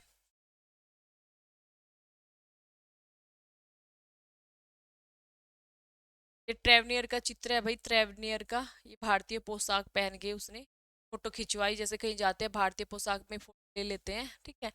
मुगल सेना के साथ यात्रा, वो मुगल सेना के साथ यात्रा कर रहा है, तो इसी में यही चीज लिखी हुई है कि मैं कश्मीर जब मुगल गए थे युद्ध करने में उनके साथ गया था, घोड़े थे मेरे पास, सेवक थे, तंबू थी, दरी थी, बहुत सारा सामान इसमें बता रहा है कि ये वाला सामान था। मीठी रोटी, नींबू, चीनी, मेरे पास बहुत सारा खाने का सामान था। और के बाद दही थी। वो ये कह रहा है कि जो नींबू का शरबत है और दही है, यहाँ के लोग है ना इसको मानते हैं कि जो नींबू का शरबत पी लोगे और दही पी लोगे तो इससे अच्छी ताजगी या नहीं मिलेगी। तो नींबू और शरबत की जो जानकारी कौन दे रहा है, वो आपका बर्नियर दे रहा है। बर्नियर ने बताया इन सब चीजों के बारे में, ठीक है। अभी है भारत में विचारों का निर्माण और प्रसार। भारत के विषय में विचारों का निर्माण और प्रसार। जो विषय में विचार का सृजन और प्रसार कर यूरोपीय यात्रियों के वृत्तांत और उनकी पुस्तकों के प्रकाशन और प्रसार के माध्यम से यूरोपीय लोगों के लिए भारत में एक छवि का सृजन में सहायता की है। बाद में 1750 के बाद शेख इतीस मुहिद, मिर्जा अबू तालिब। अच्छा, इसमें यही बता रहा है कि जो भारत के बारे में जो इन इतिहासकारों ने छवि बना दी, यहाँ से जो भी लेके गए बातें यहाँ से, तो वहां जो छवि बना दी थी वो कैसी बना दी थी। एक उनको थोड़ा नीची नजरों से देखा जाए, मतलब भी अरे ये तो कुछ भी नहीं है, यहाँ पे तो ये है वो है। तो इनकी भारत के लिए पहले ही ऐसी छवि तैयार हो जाती, जैसे कोई अच्छा इंसान भी है पर किसी को अच्छा नहीं लगता, ठीक है। कोई अच्छी जगह है पर किसी को अच्छी नहीं लगती और वो वहां पे गया, मान लो मैं वहां गई हूँ और मुझे वो जगह अच्छी नहीं लगी, हालांकि वो जगह अच्छी है और मैं आपको वो ऐसी है वो वैसी है, और आप वहां कभी पहले गए ही नहीं, ना कोई जानकारी है, तो आपकी जो मेंटेलिटी ऐसी ही बन जाएगी उसके लिए। किसी इंसान के लिए मेरे बारे में कोई आपको बोले और आप मुझे नहीं जानते हो, आपको मेरे से नहीं मिले हो, तो आपकी मेंटेलिटी ऐसे ही बन जाएगी। पर जब बात करते हैं और साथ रहते हैं तो मेंटेलिटी चेंज हो जाती है। तो वही बात कर रहे हैं कि भारतीयों के बारे यूरोप में पहले ही ऐसी छवि बना दी थी। यहाँ के जब लोग वहां जा रहे थे तो उनको इन चीजों का सामना करना पड़ता था, जिसमें स्पेशली शेख इतीस मुदीन और निजी अबू तालिब भारतीय ने यूरोप की यात्रा की, तो यूरोप के लोगों की भारतीय समाज की छवि का सामना करना पड़ा। जिसमें कौन कौन थे? इतीस मुदीन और मिर्जा अबू तालिब।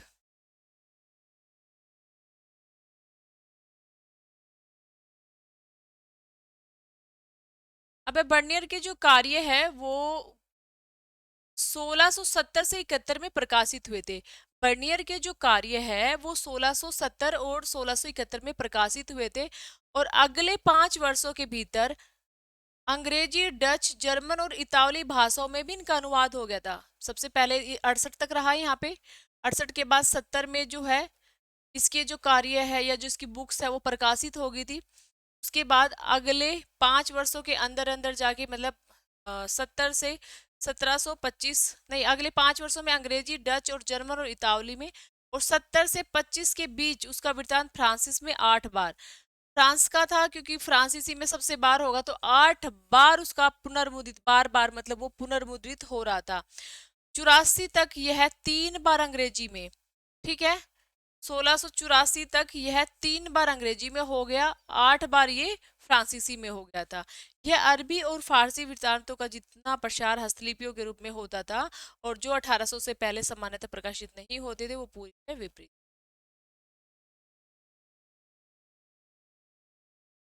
उसके बाद एक अपरिचित संसार की समझ, अलबुरी तथा संस्कृतवादी परंपरा। इसमें क्या बता रहा है? इसमें ये कह रहे हैं कि एक अपरिचित संसार, अलब्रेनू तथा संस्कृति परंपरा भी, जो अलब्रूनी है उसके लिए ये एक संसार, मतलब जो यहाँ पे आया है उसके लिए अपरिचित है। यहाँ की संस्कृति, यहाँ परंपरा उसके लिए जानी पहचानी नहीं, अपरिचित है। तो उसको यहाँ की चीजों को समझने में बाधाएं आएंगी। वो बाधाएं देख लीजिए क्या है। उसकी उसको जो बाधाएं आ रही है, वो सबसे पहले क्या बाधाएं है कि यहाँ की, जैसा कि हमने देखा यात्रियों ने उपमहाद्वीप में जो भी देखा सामान्य, तो उसकी तुलना उन्होंने उन प्रथाओं से की जिससे वे परिचित थे। प्रत्येक यात्रियों ने जो देखा उसे समझने के लिए एक अलग विधि अपनाई। उदाहरण के लिए अलबरूनी ने अपने लिए एक अलग निर्धारित उद्देश्य में निहित समस्याओं को परिचित किया और कई अवरोधों पर चर्चा भी की। इसमें वो क्या कह रहा है कि सबने अपने नजरिए से चीजों को देखा, अपने अपने नजरिए से चीजों को कंपैरिजन किया। जिन प्रथाओं को वो पहले से जानते हैं और जो प्रथाएं उन्होंने देखी उनमें उनमें कंपैरिजन किया, ठीक है। ऐसे ही अल ब्रूनी को ने भी एक पर्पज को लेके यहाँ पे आया था, एक उद्देश्य लेके वो आया था कि भी मुझे ऐसे ऐसे काम करना है। उन पर्पज को पूरा करने के लिए उसे कई सारी बाधा या अवरोध का सामना करना पड़ा। जिसमें उसके उद्देश्य को पूरा होने के लिए कौन से अवरोध का सामना करना पड़ा वो हमें देखना है। पहला अवरोध भाषा से रिलेटेड था। पहला जो अवरोध रहा था उनको यहाँ की भाषा, संस्कृत, अरबी और फारसी से इतनी भिन्न थी कि विचारों और सिद्धांतों में एक अलग से ही मतलब चीजें क्रिएट होती थी अगर वो समझता था तो। संस्कृत उसकी अरबी और फारसी से बिल्कुल अलग थी, पहला अवरोध। दूसरा अवरोध क्या था? यहाँ की सामाजिक अवरोध, धार्मिक आस्था। यहाँ के लोगों की धार्मिक आस्था, प्रथाएं बिल्कुल अलग थी। एक स्थान पर धार्मिक प्रथाएं अलग है, थोड़ी अलग गया तो वहां पे धार्मिक प्रथाएं अलग थी। तो ये दूसरा अवरोध था, वो समझे चीजों को, तब तक अलग स्थान पर कुछ अलग चीजें मिलती थी। ठीक है। तीसरा अवरोध अभिमान था, उसका अपना अभिमान और यहाँ के लोगों का अभिमान। तो ये सारी चीजें थी। इन रोचक बातों से तय होता है कि इन समस्याओं की जानकारी होने पर भी अल बरूनी ने लगभग पूरी तरह से ब्राह्मणों द्वारा रचित कृतियों पर आश्रित रहा। ये कह रहा है कि इन समस्या की इसको जानकारी थी, बहुत सारी लैंग्वेज उसको आती थी, फिर भी वह ब्राह्मणों द्वारा रचित कृतियां थी जो, उन पर आश्रित रहा। अब उसको जब कुछ सहारा ही नहीं मिला, भाई इसको कोई जानकारी ही नहीं मिल रही, यहाँ पे कुछ प्रथा है तो आगे कुछ प्रथा, यहाँ कोई और भगवान माने आगे कुछ और भगवान माने, उसने ओवरऑल जो ब्राह्मणों द्वारा रचित कृतियां थी, जो हम वेद वगैरह थे जो भी पढ़े हुए, उन पर डिपेंड रहना पड़ा, उनको पढ़ना पड़ा, उसको जानकारी लेनी पड़ी, जिसमें वेद, पुराण, भगवत गीता और पतंजलि की कृतियों में मनुस्मृति आदि के अंश ये सारे थे। पतंजलि की किताब है या मनुस्मृति की है, भगवत गीता है, प्राण है, वेद है, इन पर डिपेंड रहना पड़ा था। ये क्या है? यही है कि ये भाषा से रिलेटेड भी, संस्कृत भाषा इतनी टफ लगती है कि एक एक वर्ड के बहुत सारे मीनिंग निकलते हैं, एक ही स्थान पर एक बात के बहुत सारे मीनिंग निकल जाते हैं। तो इस तरह की ये बातें कह रहा है। अलब्रूनी की जाति व्यवस्था का विवरण अक्सर एग्जाम में से रिलेटेड पूछे जाते हैं। जो अलब्रूनी है वो अन्य समुदाय के प्रतिरूपों में खोज के माध्यम से जाति व्यवस्था को समझने और व्याख्या करने का प्रयास किया। उसने लिखा कि फारस, प्राचीन फारस में चार सामाजिक वर्गों को मान्यता थी: घुड़सवार और शासक वर्ग, भिक्षु, अनुष्ठिक। देखो, सबसे पहले वो क्या बता रहा है, एक जाति व्यवस्था के बारे में बता रहा है। चार प्रकार की वो जाति बता रहा है। चार प्रकार की जाति में एक आपने घुड़सवार और शासक वर्ग, पहला रहेगा घुड़सवार और शासक वर्ग। दूसरा रहेगा भिक्षु, अनुष्ठानिक, पुरोहित और चिकित्सक। ठीक है। इसमें भिक्षु भी इसी में ऐड हो जाता है, किसी में भी ऐड कर लो, इसमें तो नहीं, इसी में ऐड होगा। भिक्षु होंगे, अनुष्ठान पुरोहित होंगे और चिकित्सक होंगे। तीसरा है खगोल शास्त्री और अन्य वैज्ञानिक, और अंत में है कृषक और शिल्पकार। चार जाति समूह बताए हैं। पहले में ये घुड़सवार और शासक है, फिर भिक्षु, पुरोहित और चिकित्सक है, खगोल शास्त्र, वैज्ञानिक है, अंत में कृषक और शिल्पकार है। दूसरे शब्दों में यह दिखाना चाहते हैं कि सामाजिक वर्ग केवल भारत तक ही सीमित नहीं था, इसके साथ ही उसके यह दर्शाया कि इस्लाम के सभी लोगों में समान। अब ये कह रहा है कि ये जो जाति वर्ग था ये भारत तक सीमित नहीं था, बाहर भी फैला हुआ था, और जो इस्लाम है वो सभी लोगों को समान दर्जा देते थे। और इसमें कंपैरिजन किया है उसने भारतीय धर्म में, सॉरी हिंदू धर्म में और इस्लाम धर्म में। तो वे कह रहा है इस्लाम सभी को समान दर्जा देते हैं, वो ऐसे नहीं की तरह करते, ऊंची नीची जाति नहीं। ठीक है। ब्राह्मणवादियों से उसने बात की, ब्राह्मणों से बात की, जिसमें उसने एक शब्द सुना अपवित्रता। तो उसने कहा मैं इसको नहीं मानता कि कोई अपवित्र है, अपवित्र कुछ भी नहीं होता, हर चीज पवित्र हो जाती है, चाहे उसमें आप कुछ भी हो। जैसे सूर्य हवा को स्वच्छ करता है तो समुद्र नमक के पानी को गंदा होने से बचाता है। अलबरूनी जोर देकर कहता है यदि ऐसा नहीं होता पृथ्वी पर जीवन असंभव होता, और इसके अनुसार जाति व्यवस्था में वो अपवित्रता की अवधारणा को बिल्कुल प्रकृति के विरुद्ध मानता है।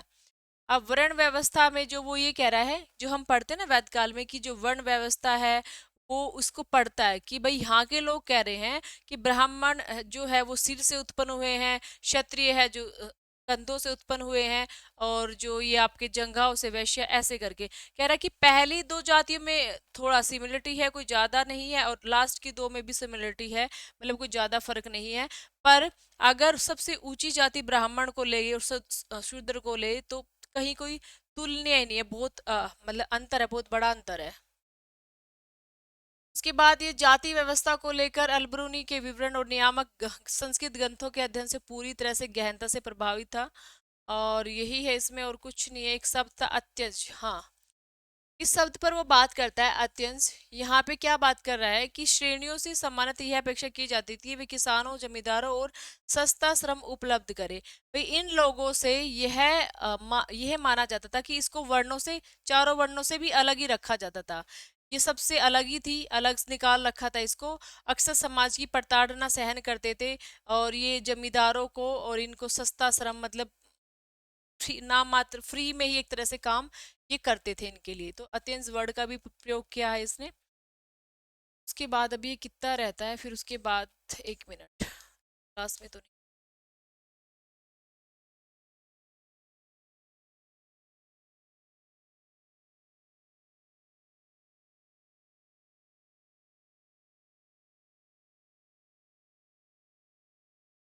रहता है। तो थोड़ा सा और पढ़ लेते हैं, 2 क्लास में इसको कम। 23 पेज भी हम पढ़ रहे थे, पेज नंबर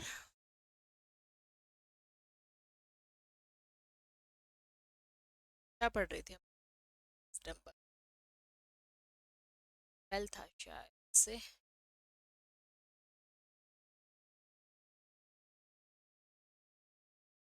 अभी हम पढ़ रहे थे इब्न बतूता तथा अनजाने को जानने की उत्कंठा। इब्न बतूता तथा अनजाने को जानने की उत्कंठा। जब 14वीं शताब्दी में इब्न बतूता दिल्ली आया था तो उस समय तक पूरा महाद्वीप एक और वैश्विक संचार तंत्र का हिस्सा बन चुका था। जब ये दिल्ली आता है तो उस वक्त क्या होता है कि पूरा संसार मतलब पूरा जो एक दूसरे से जुड़े होते हैं, व्यापार वगैरह हो रहे होते हैं, ठीक है।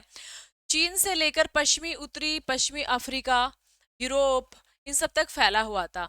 इब्न बतूता ने स्वयं इन क्षेत्रों को बड़े पैमाने पर यात्रा की थी, पूजा स्थल देखे थे और जो विद्वान लोगों तथा शासकों के साथ समय बिताया था। कई बार काजी पद पर भी रहा था और केंद्रों की विश्ववादी संस्कृति का उपयोग किया था। अरबी, फारसी, तुर्की और अन्य भाषा बोलने वाले लोग विचारों, सूचनाओं तथा उपाख्यानों का आदान प्रदान करते थे। ये कह रहे हैं कि जो लोग ये लैंग्वेज बोलते थे आपस में विचार का आदान प्रदान वो करते थे।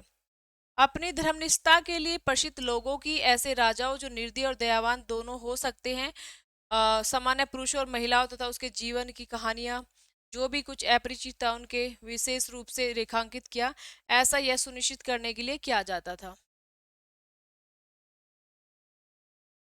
इसमें यही बता रहा है कि इब्न बतूता तथा अनजाने को जानने की उत्कंठा क्या थी कि जब वो भारत आया था उस वक्त भारत एक वैश्विक, भारत क्या संसार ही मतलब संचार है, वो वैश्विक तंत्र के रूप में जुड़ा हुआ था। सब लोग आपस में जा रहे थे, अपने विचार एक दूसरे को प्रकट कर रहे थे। जिससे वो उन सब स्थानों पर गया, वहाँ के पूजा स्थल उसने देखे, वहाँ के लोगों की संस्कृति के बारे में, भाषाओं के बारे में उसने जानने की कोशिश की। वहाँ के राजा की वो दयावान है या निर्दयी है उनके बारे में जाना, और कुछ महिलाओं की कहानियां, कुछ पुरुषों की कहानियों के बारे में जाना। ये सारी चीजें ये बता रहे हैं। तो स्पेशली एक बात है नारियल तथा पान। नारियल और पान की बात इसमें क्या कह रहा है कि इसने नारियल और पान की बात बताई है। तो ये पूछा जाता है एग्जाम में कि नारियल और पान की बात किसने बताई है। तो नारियल और पान के बारे में जो जानकारी दी है वो इब्न बतूता ने, क्योंकि इब्न बतूता के लिए भारत में एक असामान्य सी चीज थी कि वह नहीं होती होगी तो उसके लिए अलग ही बात थी। स्पेशल नारियल के बारे में क्या कहता है कि जो नारियल तो ना वो बिल्कुल मनुष्य के जैसा दिखता है, ठीक है, जैसे मनुष्य का सर हो।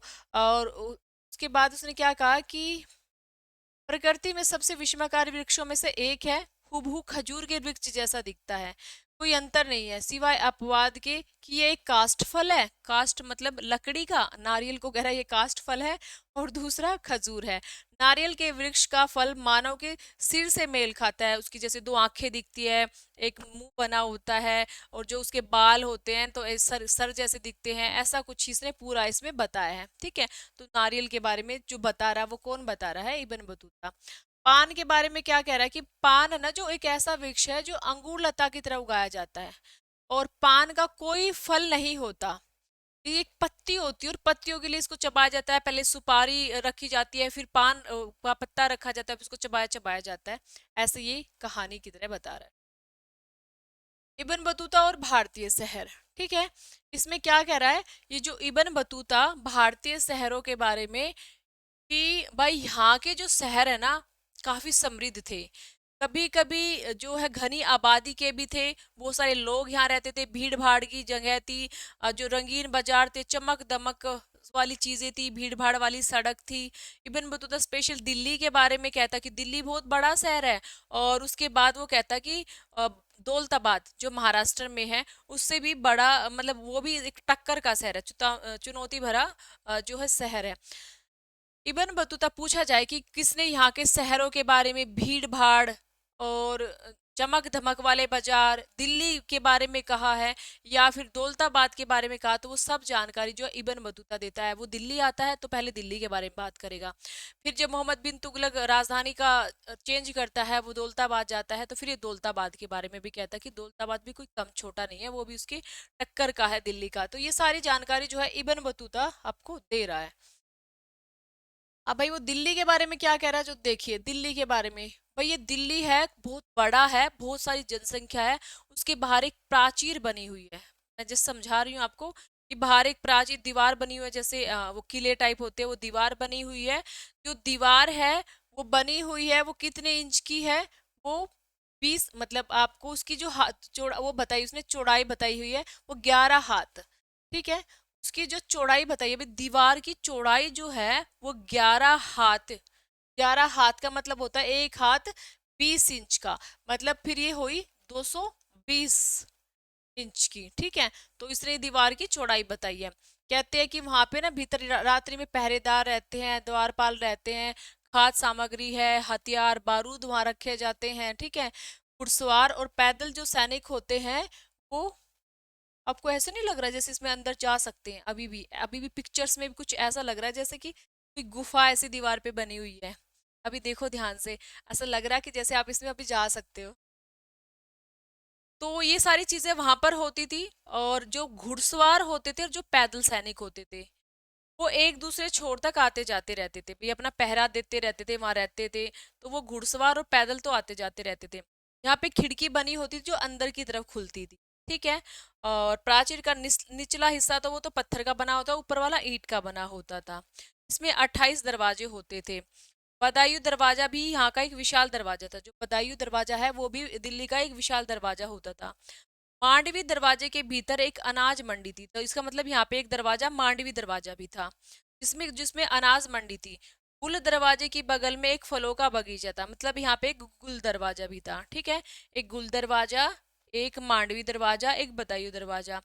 तो जो बदायूं दरवाजा वो तो विशाल था, जो मांडवी दरवाजा है वहाँ अनाज की मंडी थी, जो गुल दरवाजा है वहाँ उसके बगल में फलों का बगीचा था। ठीक है, और इस दिल्ली शहर में एक बेहतरीन कब्रगाह भी थी, जिसमें बनी कब्रों के ऊपर गुंबद बनाई गई थी। जिन कब्रों पर गुंबद नहीं है उन्हें निश्चित रूप से मेहराब है। गुंबद बनाई गई थी, जहां गुंबद नहीं थी तो वो मेहराब थे। कब्रगाह में कदाकार, चमेली तथा जंगली गुलाब जैसे फूल उगाए जाते थे। कब्रों पर भी चमेली और गुलाब के फूल थे भाई, और फूल सभी मौसमों में खिले होते थे। तुगलकाबाद दिल्ली का एक मेहराब है। सारी जानकारी वो दिल्ली के बारे में दे रहा है। अब बाजार के बारे में, ठीक है, मैं आपको जल्दी जल्दी मतलब बता देती हूँ क्या कुछ इस टॉपिक के बारे में है, इसको अभी कंप्लीट कर लेंगे, क्लास के लिए नहीं छोड़ते। बाजार जो है आर्थिक विनिमय का स्थान था, मतलब आर्थिक विनिमय, पैसे का लेन देन, चीजों को खरीदना, चीजों को बेचना, वहां से उठाना इधर भेजना, एक तरह से वो क्या था, विनिमय का स्थान था। ये इब्न बतूता बताता है दिल्ली के बारे में। और अधिकांश बाजारों में मस्जिद होते थे, मंदिर होते थे, आर्थिक गतिविधियों के केंद्र होते थे ये। उनमें से कम कुछ में नर्तक, संगीतकार और गायक होते थे। इब्न बतूता शहरों की समृद्धि का वर्णन करते, अधिक रुचि नहीं थी। वो कह रहा है कि उसको ना बता तो रहा है पर समृद्धि का वर्णन करते हुए उसे अधिक रुचि नहीं थी। इतिहासकार ने उसका वृत्तांत का प्रयोग यह तर्क देने के लिए किया है कि शहर अपनी संपत्ति का एक बड़ा भाग, यही बात कह रहा है कि जो शहर है ना, वो अपनी संपत्ति का जो एक बड़ा भाग कहाँ से लेता था, टैक्स के रूप में। बच्चों, मतलब जो किसान होते थे, गांव वाले होते थे, उनके अधिशेष के रूप में वो लेता था। ठीक है, और उसके बाद इब्न बतूता भारतीय कृषि को कह रहा है कि यहाँ बहुत उत्पादनकारी होने के कारण मिट्टी का उपजाऊपन था। कृषि उत्पादन का अच्छा उत्पादन होता था, उपजाऊ कृषि थी, इस वजह से वहां पे कृषि होती थी, तो टैक्स काफी सारा ये लोग लेते थे। जो किसानों के लिए वर्ष में 2 फसलें उगाना संभव होता था, और यह भी ध्यान दिया गया उपमहाद्वीप व्यापार तथा वाणिज्य के अंतर एशियाई तंत्रों की भलीभांति जुड़ा हुआ था। भारतीय माल की मध्य दक्षिण पूर्व एशिया दोनों में बहुत मांग थी। जो भारतीय माल था ना, उसको उसकी जो मध्य तथा दक्षिण पूर्व एशिया, मध्य एशिया में और दक्षिण पूर्व एशिया में, या दक्षिण एशिया और पूर्व एशिया में, दोनों में उसकी मांग थी। शिल्पकार व्यापारियों को भारी मुनाफा होता था। भारतीय कपड़ों, विशेष रूप से सूती कपड़ा, मलमल, रेशम, जरी, साटन, जो सारी कपड़ों की जानकारी इब्न बतूता दे रहा है कि जो सूती कपड़ा है, मलमल है, रेशमी है, ये सारा का सारा जो कपड़ा है वो व्यापार के लिए इसकी मांग थी। और इब्न बतूता बताता है कि जो मलमल की भी है ना, बहुत सारी किस्में थी और महंगी महंगी थी। उन्हें अमीर वर्ग और धनाढ्य वर्ग ही ज्यादा यूज करते थे। मलमल कपड़ा अमीर वर्ग ही। ये बाजार में संगीत था, मतलब बाजार में जो पूरा बाजार होता था ना, वहाँ संगीत होता था भी, जिससे लोग वहाँ पे टिके, भीड़ रहे। दुकानों को सजाया जाता था, इनको जो गायिकाई वगैरह होती थी इनको सजाया जाता था। वहाँ पे जो हिंदू शासक हैं या मुस्लिम शासक, वो सब आते थे, उनका गायन सुनते थे। ये कहानी इसमें वो बता रहे हैं। संचार की एक अनूठी प्रणाली। ये क्या कह रहे हैं कि व्यापारियों को प्रोत्साहित करने के लिए राज्य विशेष उपाय करता था। कि व्यापारी कैसे प्रोत्साहित हो। व्यापारिक मार्गों पर सराय और विश्राम गृह स्थापित किए गए थे। इब्न बतूता डाक प्रणाली, ये वेरी इंपॉर्टेंट है, पूछा जाए भी डाक प्रणाली के बारे में कौन बता रहा है, तो इब्न बतूता। इब्न बतूता ने ही पान के बारे में, इब्न बतूता ने ही नारियल के बारे में, व्यवस्था के बारे में इसने ही बताया है। ठीक है। तो भाई ये कह रहा है कि डाक व्यवस्था बहुत ही फास्ट थी यहाँ पे, जो सूचना भेजना और उधार प्रतिशत संभव हुआ, बल्कि अल्प सूचना पर माल भेजना भी, मतलब शॉर्ट शॉर्ट, मतलब आपको टाइम मिले और उस पर माल भेजना आपको, तो भी पहुंच जाता था। डाक प्रणाली इतनी कुशल थी कि यहाँ सिंध से दिल्ली की यात्रा में 50 दिन लगते थे। वहीं गुप्तचर सुल्तान को खबर सुनाने के लिए सिर्फ 5 दिन लगाते थे। 5 ही दिन, ठीक है। 50 दिन की जो ये 50 दिन में आया था ना, इसको अगर मतलब गुप्त कोई सूचना पहुंचानी होती थी, वो 5 दिन में पहुंच जाती थी। ठीक है। एक विचित्र देश इसको ये बता रहा है।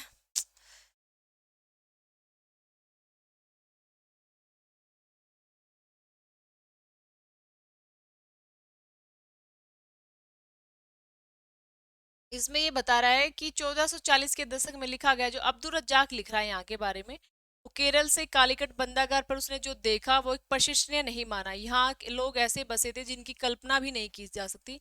इन लोगों के बारे, आम लोगों के बारे में बात कर रहा है ये अब्दुल रज्जाक। विचित्र देश बताया। अपनी भारत यात्रा के दौरान मंगलोर आया और पश्चिमी घाट को पार किया। मंदिर देखा, उसे प्रशंसा से भर दिया, जिसने उसे प्रशंसा से भर दिया। मंगलोर में 9 मील के भीतर ही एक पूजा स्थल था, जो पूरे विश्व में अतुलनीय था। उसके बाद प्रत्येक भुजा लगभग 10 गज, ऊंचाई 5 गज, जो 4 द्वार मंडप थे, पूरी तरह ढके हुए, कांसे से ढका हुआ था। प्रवेश द्वार मंडप में सोने की बनी मूर्ति थी और मानव आकृति जैसी आदम कद की दोनों आंखें, काले रंग, मणिक इसकी चतुराई पर लगाए हुए। और इस तरह ये बस ये कह रहा है कि इसने क्या देखा। भाई ये मंगलोर जब पहुंचा, इसने एक ऐसा मंदिर देखा जिससे ये थोड़ा शॉक्ड हो गया। घोड़े और पैदल, ये डाक प्रणाली की बात इब्न बतूता कह रहा है। इसमें वही सब चीजें लिखी हुई है कि भाई इतनी फास्ट थी, जगह जगह पर वो बने हुए थे, सराय बने हुए थे, यात्री खड़े होते थे पीछे से, अपना एक यात्री दौड़ के या पैदल आ रहा था और उस पे मतलब उसने जो एक डंडा ले रखा था, उस पे जो घंटियां बजी हुई थी, तो सामने वाले को पता चल जाता कि यात्री पहुंच चुका, इसलिए वो पहले ही अलर्ट हो जाता था। तो वो खड़ा हो जाता, उससे भाग के वो उसके हाथ से मैसेज लेता, जो भी सामान होता वो लेता, फिर आगे वो भागता। मतलब ये एक बहुत ही फास्ट स्पीड थी। घुड़सवार से भी ज्यादा पहले संदेश जो है वो पैदल सैनिक पहुंचा देते थे। इसमें पूरा ये लिखा। वर्ण्य तथा अल्प विकसित पूर्व। जहां इब्न बतूता ने हर चीज का वर्णन करने का निश्चय किया, वहां अपने अनूठेपन के कारण प्रभावित और उत्सुक किया, वहीं बर्नियर ने भिन्न बुद्धिजीवी परंपराओं से संबंधित था। ये कह रहा है कि यहाँ बर्नियर का एक माइंड सेट हो रहा था। इब्न बतूता ने फिर भी शहरों के बारे में भी वर्णन किया है। कहीं ना कहीं इब्न बतूता ने यहाँ की डाक प्रणाली के बारे में भी वर्णन किया है, यहाँ के लोगों के बारे में भी कहा है। पर जो बर्नियर है, इसका एक माइंड सेट था जो था, तो वो ये बस उसी पे बिहाफ पे चीजें कह रहा था। तो ये बस ये कह रहा था कि जो अपनी इसकी जो बर्नियर का जो ग्रंथ है वो है travels in the Mughal empire. ठीक है। उसमें इसने यहाँ की जो चीजों की आलोचनात्मक चिंतन किया है और उसके बारे में बताया है। उसने कहा है मुगलों के बारे में कि यहाँ के जो लोग होते हैं वो एक तरह से क्या थे, भारत का चित्रण दिवी विपरीतता के नमूने पर आधारित है, जहां भारत को यूरोप के प्रतिलोम के रूप में दिखाया है। इसने हर जगह भारत को एक अपोजिट, अगर यहाँ पे अगर यूरोप के बारे में ये बात कर रहा है, कुछ उसके बारे में पॉजिटिव बोल रहा है, तो भारत के बारे में ओबियसली कुछ ना कुछ अच्छा नहीं बोल रहा, बहुत अच्छा नहीं बोल रहा। मतलब ये अच्छा है, ये थोड़ा नीचे है, ये थोड़ा अच्छा है, ये थोड़ा, मतलब ये इसने एक तरह से उसके बिल्कुल अपोजिट बोलना शुरू कर रखा था। वहां जो था उसका अपोजिट था, यहाँ जो था उसका अपोजिट। तो इसने क्या किया, यूरोप को विपरीत जैसा ही कुछ इतिहासकार परिभाषित करते हैं, उसने जो भी भिन्नताएं महसूस की उन्हें भी पदानुक्रम के अनुसार क्रमबद्ध किया। इसने जो भी कुछ यहाँ देखा महसूस किया उसको पदानुक्रम के अनुसार क्रमबद्ध इसने लिखा।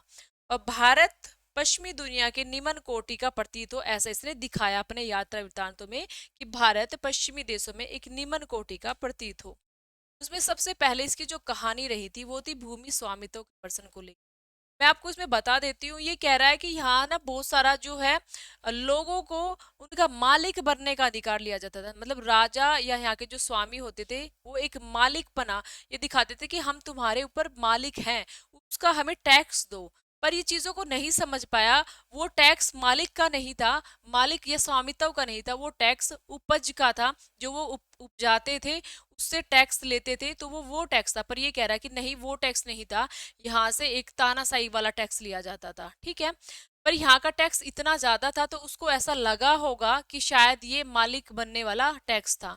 पर ये कह रहे कि यूरोप में ऐसा नहीं होता। ठीक है, ये सारी कहानी इसके अंदर कि जो जमीन है, और दूसरी बात उसने कहा जो जमीन जायदाद है वो भूमि है, वह यहाँ के किसानों की नहीं होती, वो राजा की होती है, भूमिधारक राजा ही होते हैं। अगर वो जमीन उनकी होती तो वो उस जमीन पर काम करते, उस पर विकास करते, अच्छी उत्पादन होती। पर वो जमीन उनकी होती ही नहीं है तो वो उस पर अच्छा काम नहीं करते, एक तरह से वो बंजर भूमि बन जाती है। इसलिए बहुत सारे बेहतर भूमि धारक वर्ग यहाँ नहीं मिलते थे, ये सब चीज इसने कही है। और इसमें है व्यापक गरीब इसने बताया। यहाँ पे एक पेलसर्ट नामक जो डच यात्री है, बीच बीच में अलग अलग यात्रियों की बारे में बता रहा है। तो ये डच यात्री है, ये भी बता रहा है कि यहाँ के जो लोगों का जीवन है काफी कष्टदायक है, और कृषकों को इस तरह निचोड़ा जाता है कि उनको पेट भरने का भी खाना उनको नहीं मिलता, रोटी भी बड़ी मुश्किल से उनको मिलती है। अब गरीब किसान के बारे में भी यही बताया जा रहा है कि यहाँ के जो हिंदुस्तान के साम्राज्य का विशाल ग्रामीण अंचल में से कई केवल रेतीली भूमि या बंजर भूमि थी, खेती अच्छी नहीं होती थी, आबादी भी कम थी। यहाँ तक कृषि उपयोग भूमि एक बड़ा हिस्सा श्रमिकों के अभाव में कृषिविहीन रह जाता था। श्रमिक ही नहीं होते तो कृषि भी नहीं होती। बहुत सारे जो है इनमें कई श्रमिक गवर्नरों द्वारा किए गए बुरे व्यवहार से मर जाते थे। गरीब लोग अपने लोभी स्वामी की मांगों को पूरा करने में असमर्थ होते थे, उनका जीवन निर्वाह नहीं होते थे। वो उनको अपनी जान से, अपने बच्चों की जान से हाथ धोना पड़ता था। एक तरह से निरुपद्रववाद वो यहाँ दिखा रहा है। और वो ये कह रहा है कि बर्नियर राज्य और समाज से संबंधित यूरोप में प्रचलित तत्कालीन विवादों में भाग ले रहा था। मतलब जो भी विवाद चल रहा था ना यूरोप में और भारत में, उनमें भाग ले रहा था। उसका प्रयास था कि मुगल कालीन भारत से संबंधित उसका विवरण यूरोप में उन लोगों के लिए एक चेतावनी का कार्य करेगा जो निजी स्वामित्व की अच्छाइयों को स्वीकार नहीं करता। इसमें सारी जो कहानी है वो मैंने आपको बता दी है। वो यही कह रहा है कि यहाँ के जो मुगल शासक थे उस वक्त, या यहाँ के जो भी राजा थे, वो भूमि के खुद स्वामी होते हैं, कृषक को स्वामी नहीं देते, मतलब भूमि नहीं देते। हालांकि उसने अकबर के टाइम की चीजों को जाना देखा, फिर भी उसने ऐसा कहा क्योंकि यहाँ पे अबुल फजल ने स्पेशल राजस्व की बात की है, राजस्व टैक्स की बात की है, स्वामित्व की बात नहीं की है। तो ये सारी चीजें इसके अंदर उसने बताई है जो मैं आपको बता चुकी हूँ।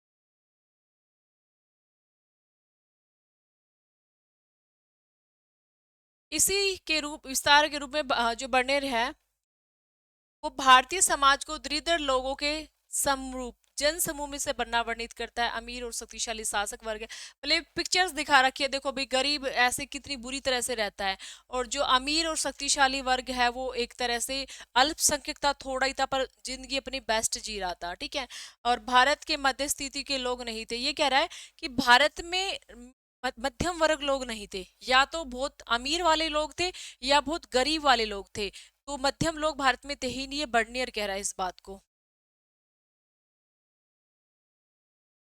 बर्नियर ने मुगल साम्राज्य को इस रूप में देखा कि इसका राजा भिखारियों और क्रूर लोगों का राजा है। मतलब यहाँ के जो लोग हैं, जो गरीब जनता, उसने भिखारी कहे, ठीक है।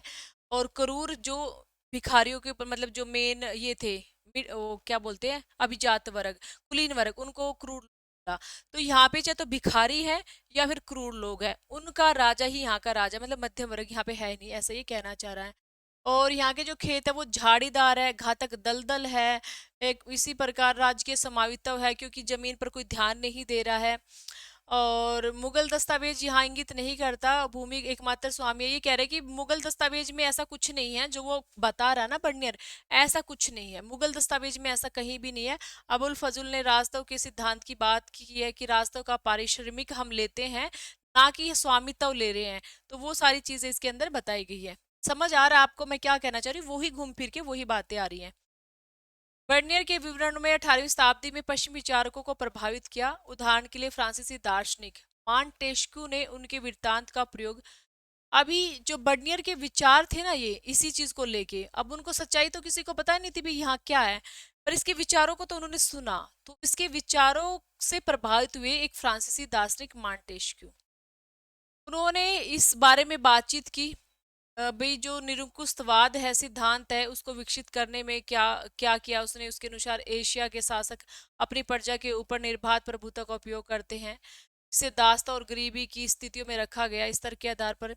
अब इसकी बातों से वो मॉन्टेस्क्यू उसकी विचारधारा को से प्रभावित हो गया। भाई ऐसे यहाँ के राजा ना ऐसा ऐसा करते हैं, तो इसने भी फिर अपनी जो पुस्तक है उसमें भी यही लिखा कि जो एशिया है वहाँ के जो राजा है वो स्वामित्व का कार्य करते हैं, प्रजा पर ध्यान नहीं देते हैं, दास्ता और गरीबी की जिंदगी उनकी प्रजा बिताती है। ऐसा इसने अपनी बुक में भी इसकी विचारधारा से प्रभावित होकर लिख दिया।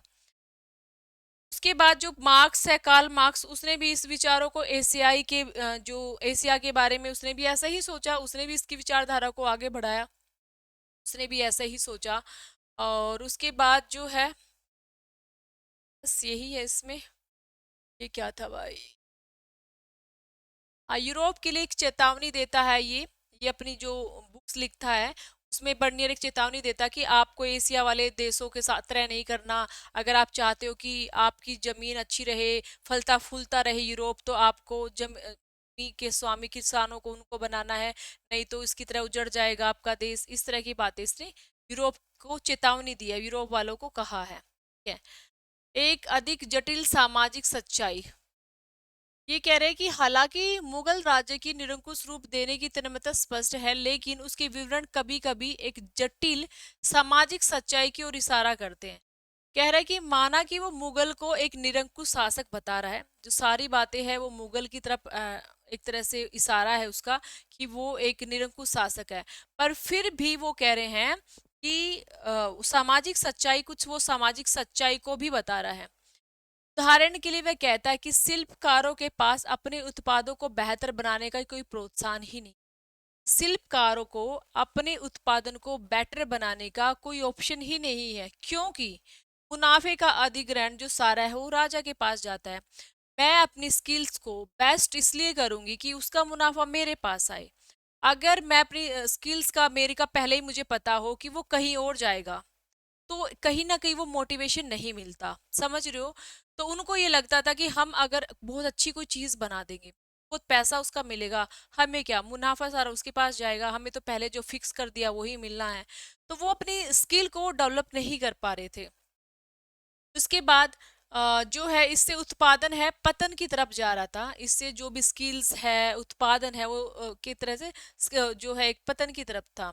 वह ये मानता है कि पूरे विश्व में बड़ी मात्रा में बहुमूल्य धातुएं भारत में आती थी, क्योंकि उत्पादकों का सोने और चांदी के बदले निर्यात होता था।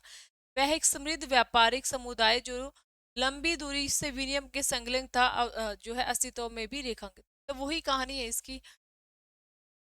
इसमें क्या बताया, एक भिन्न सामाजिक आर्थिक परिदृश्य है, इसमें वो बता रहा है कि यह ध्यान देना आवश्यक होगा, ये उत्पादन, शिल्प और उत्पादन के बारे में विवरण कर रहा है कि यह ध्यान देना आवश्यक है कि देश के विस्तृत भूभाग का अधिकांश भाग अत्यधिक उपजाऊ है। उदाहरण के लिए बंगाल का विशाल राज्य जो मिस्र से न केवल चावल, मकई और जीवन की अन्य आवश्यक वस्तुओं का उत्पादन में बल्कि अन्य अनगिनत वाणिज्यिक वस्तुओं के संदर्भ में मिस्र से नहीं, मतलब ये डिपेंड बता रहा है कि कौन किस पर डिपेंड है। जो चावल है, मकई तथा जीवन की अन्य आवश्यक वस्तुओं के उत्पादन में, बल्कि उन अनगणित वाणिज्यिक वस्तुओं के संदर्भ में जो मिस्र में भी नहीं उगाई जाती थी, जैसे रेशम, कपास और नील। कहीं आगे भारत में कई ऐसे भाग है जहाँ जनसंख्या पर्याप्त और भूमि अच्छी, यानी कि बहुत सारी चीजें ना भारत में ऐसी उगाई जाती थी, बहुत काम की चीज थी वो, जो कहीं और भी नहीं उगाई जा रही थी। ठीक है, मिस्र में भी नहीं उगाई जा रही थी। यहाँ जो जनसंख्या पर्याप्त है और कृषि भी अच्छी हो सकती थी, शिल्पकार जो हालांकि मूल रूप से आलसी होते जा रहे थे, वो भी काम कर सकते थे, मतलब वो भी अच्छा काम नहीं कर पा रहे हैं। वही कहानी है, बार बार एक ही कहानी को ही बताई जा रहा है। उसके बाद आती है बात राजकीय कारखाने की। ठीक है, उसके बाद जो कहानी आ रही है आपके दास्य है और ये हो गया। चम्मच है भाई, चम्मच दिखाई गई है आपको भी, मतलब इसमें पन्ने माणिक जड़े हुए हैं। जो मुगल कालीन शिल्पकारों की खास दक्षता का एक उदाहरण है।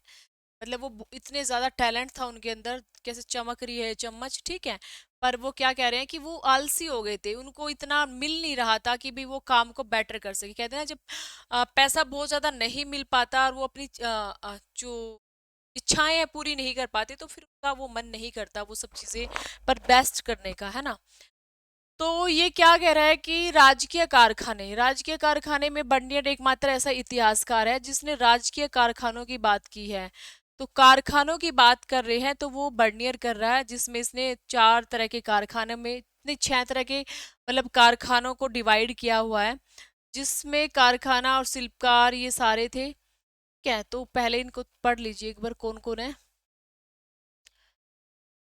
एक पहला जो पहले में है, एक कक्ष, मतलब पहला जो कारखाना इसने डिवाइड किया उसमें है कसीदाकार, एक मास्टर। ठीक है, जो कसीदा करते हैं, जो वो करते हैं पूरे हाथों से कसीदा निकालते हैं, वो उस एक वहां पे एक कसीदाकार होगा, मास्टर होंगे, उनके निरीक्षण में कार्य करेगा, मतलब उनको बताएगा सिखाएगा।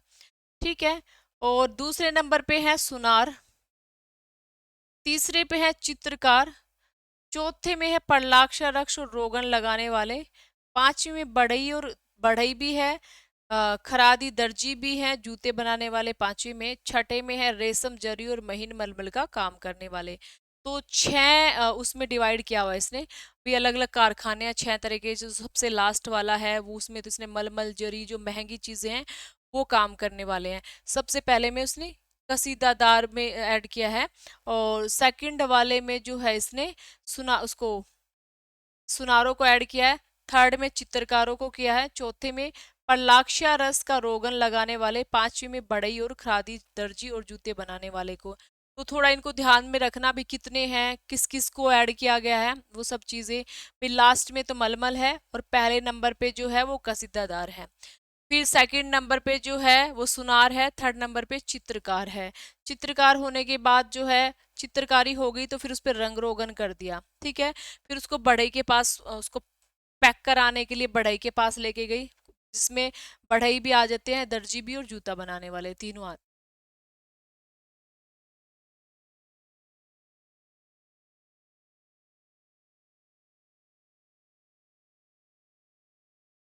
अभी इसमें हम पढ़ रहे थे क्या, कि 17वीं शताब्दी में जनसंख्या का लगभग 15%, जो अब ये बात कर रहा है बर्नियर, कह रहा है कि जो 15% है, जो प्रतिशत भाग नगरों में रहता था, तो कितना परसेंट रहता था नगरों में? 15%।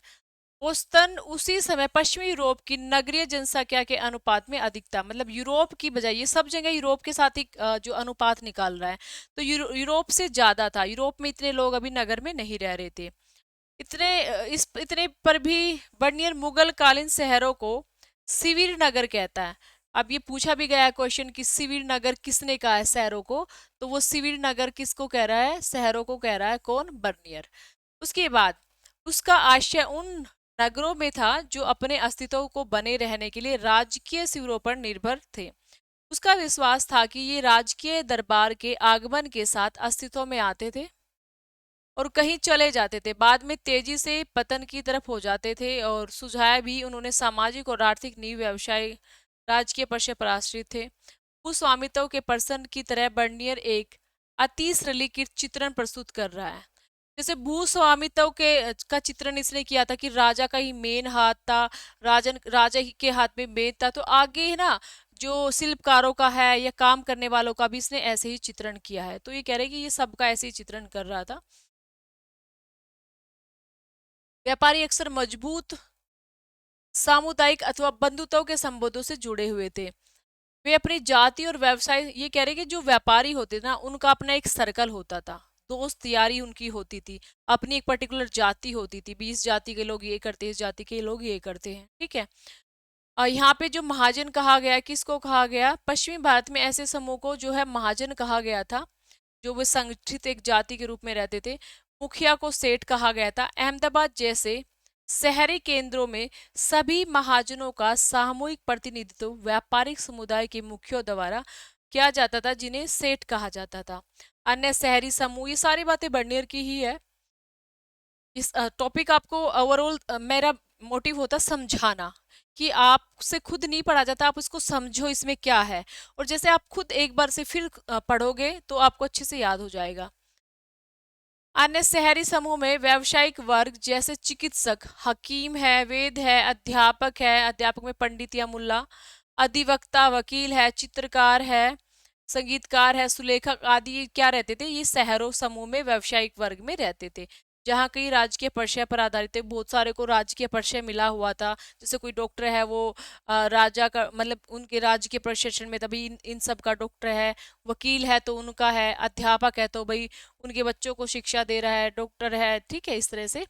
और संगीतकार है, सुलेखन है, उनके लिए ही लिख रहा है। तो ये कह रहे हैं कि सारी की सारी कहानी उनके लिए बता रहा है। महिलाएं दासी, सती और श्रमिक, ये बातें बता रहा है कि भाई महिलाओं की स्थिति के बारे में। यहाँ पे कुछ, जिन यात्रियों ने अपने लिखित वृत्तांत छोड़े हैं वे सामान्यतः पुरुष थे। उन्होंने उपमहाद्वीप में महिलाओं की स्थिति के विषय रुचिकर और कभी कभी जिज्ञासापूर्ण लगते थे। कह रहे हैं कि ज्यादातर ये पुरुष थे, तो इनको जो महिलाओं की बातें वो इंटरेस्टेड लगती थी, अलग जेंडर, ठीक है। और इसमें जो होता था, कभी कभी वे सामाजिक पक्षपात को सामान्य परिस्थितियां मान लेते थे, ठीक है। समाज में जो पक्षपात हो रहा है, कभी कभी वे सामान्य परिस्थिति मान लेते थे इसको। उदाहरण के लिए बाजारों में दास किसी भी अन्य वस्तु की तरह खुलेआम की तरह बेचे जाते थे। यहाँ पे दास खुलेआम बेचे जाते थे और नियमित रूप से भेंट स्वरूप दिए जाते थे। जब इब्न बतूता सिंध पहुंचा, स्पेशली ये क्या बात बता रहे हैं यहाँ के दास के बारे में, दासों के बारे में, कि यहाँ की जो दास प्रथा है वो आम थी। यहाँ पे दास खुले बाजारों में बेचे जा रहे थे और दासों के लिए जो बातें थी वो एक भेंट के रूप में भी दासों को दिया जाता था। तो जिसमें इन्होंने एक कहानी बताई है मोहम्मद बिन तुगलक से रिलेटेड। मोहम्मद बिन तुगलक से रिलेटेड क्या बातें हैं कि जो घोड़े, ऊंट और दास खरीदे मोहम्मद बिन तुगलक के लिए, किसने? इब्न बतूता ने। ये इब्न बतूता की बात है, ठीक है। ये बर्नियर नहीं कह रहा, ये इब्न बतूता कह रहा है। इब्न बतूता ने कहा कि जो मोहम्मद बिन तुगलक को मुझे मिलने जाना था, तो कुछ भेंट लेना था, तो मैंने घोड़े लिए, ऊंट लिए और दास लिए। जब वह मुल्तान पहुंचा तो उसके गवर्नर को, जो वहाँ मुल्तान से होता हुआ जा रहा था, तो वहाँ का जो गवर्नर था उसको भी भेंट देनी थी। तो उसके लिए किशमिश, बादाम लिए और एक दास और एक घोड़ा दिए, ठीक है, दास और घोड़ा। उसके लिए तो दास, घोड़ा और ऊंट, इसके लिए जो है ऊंट की जगह किशमिश, बादाम आ गए थे। इब्न बतूता बताता है कि मोहम्मद बिन तुगलक एक धर्म उपदेश, मतलब धर्म से रिलेटेड उपदेश देने वाला एक व्यक्ति था, जिसका नाम था नशीरुद्दीन। उसके उपदेश से, उसके प्रवचन से मोहम्मद बिन तुगलक इतना प्रसन्न हो गया था कि उसने 1 लाख टके की मुद्रा और 200 दास उसको गिफ्ट में दिए थे। 1 लाख टका और 200 दास, मतलब यहाँ दास ऐसे उपहार में दिए जाते थे, ये बताना चाह रहा है इब्न बतूता। इब्न बतूता कहता है कि दासों के लिए काफी विभेद था। सुल्तान की सेवा में कार्यरत कुछ दासी संगीत और गायन करती थी। इब्न बतूता सुल्तान की बहन की शादी के अवसर पर अनेक जो प्रदर्शन में खूब आनंदित हुआ। सुल्तान अपने अमीरों पर नजर रखने के लिए दासियों को नियुक्त करता था। ठीक है, ये भी इसने बताया है। दासों को सामान्यतः घरेलू काम के लिए रखा जाता था। इब्न बतूता ने इनकी सेवाओं को पालकी या डोले में पुरुषों और महिलाओं को ले जाने के विशेष रूप में अभिप्राय पाया। भाई इनको पालकी उठाने का काम भी ये दास करते थे। दासी विशेष रूप से उन दासियों की जिनकी आवश्यकता घरेलू श्रम में अधिक थी, बहुत कम होती थी और अधिकांश परिवारों में उन्हें रख पाना समर्थ थे। कम से कम एक या दो ही रखते। मैं कहते हैं कि वो ज्यादा दासी नहीं रख पाते थे, एक या दो ही रखते थे भाई, जो खाना पीना बनाने के लिए काम आती थी। ज्यादा का वो क्या ही करें। सभी समकालीन यूरोपीय लेखकों ने महिलाओं के बारे में, उनके बर्ताव के बारे में अक्सर पश्चिमी तथा पूर्वी समाज के बीच भिन्नता को एक महत्वपूर्ण संकेत माना है।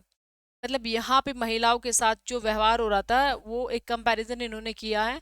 आश्चर्य की बात है कि बर्नियर ने स्त्री प्रथा का विस्तृत विवरण के लिए चुना।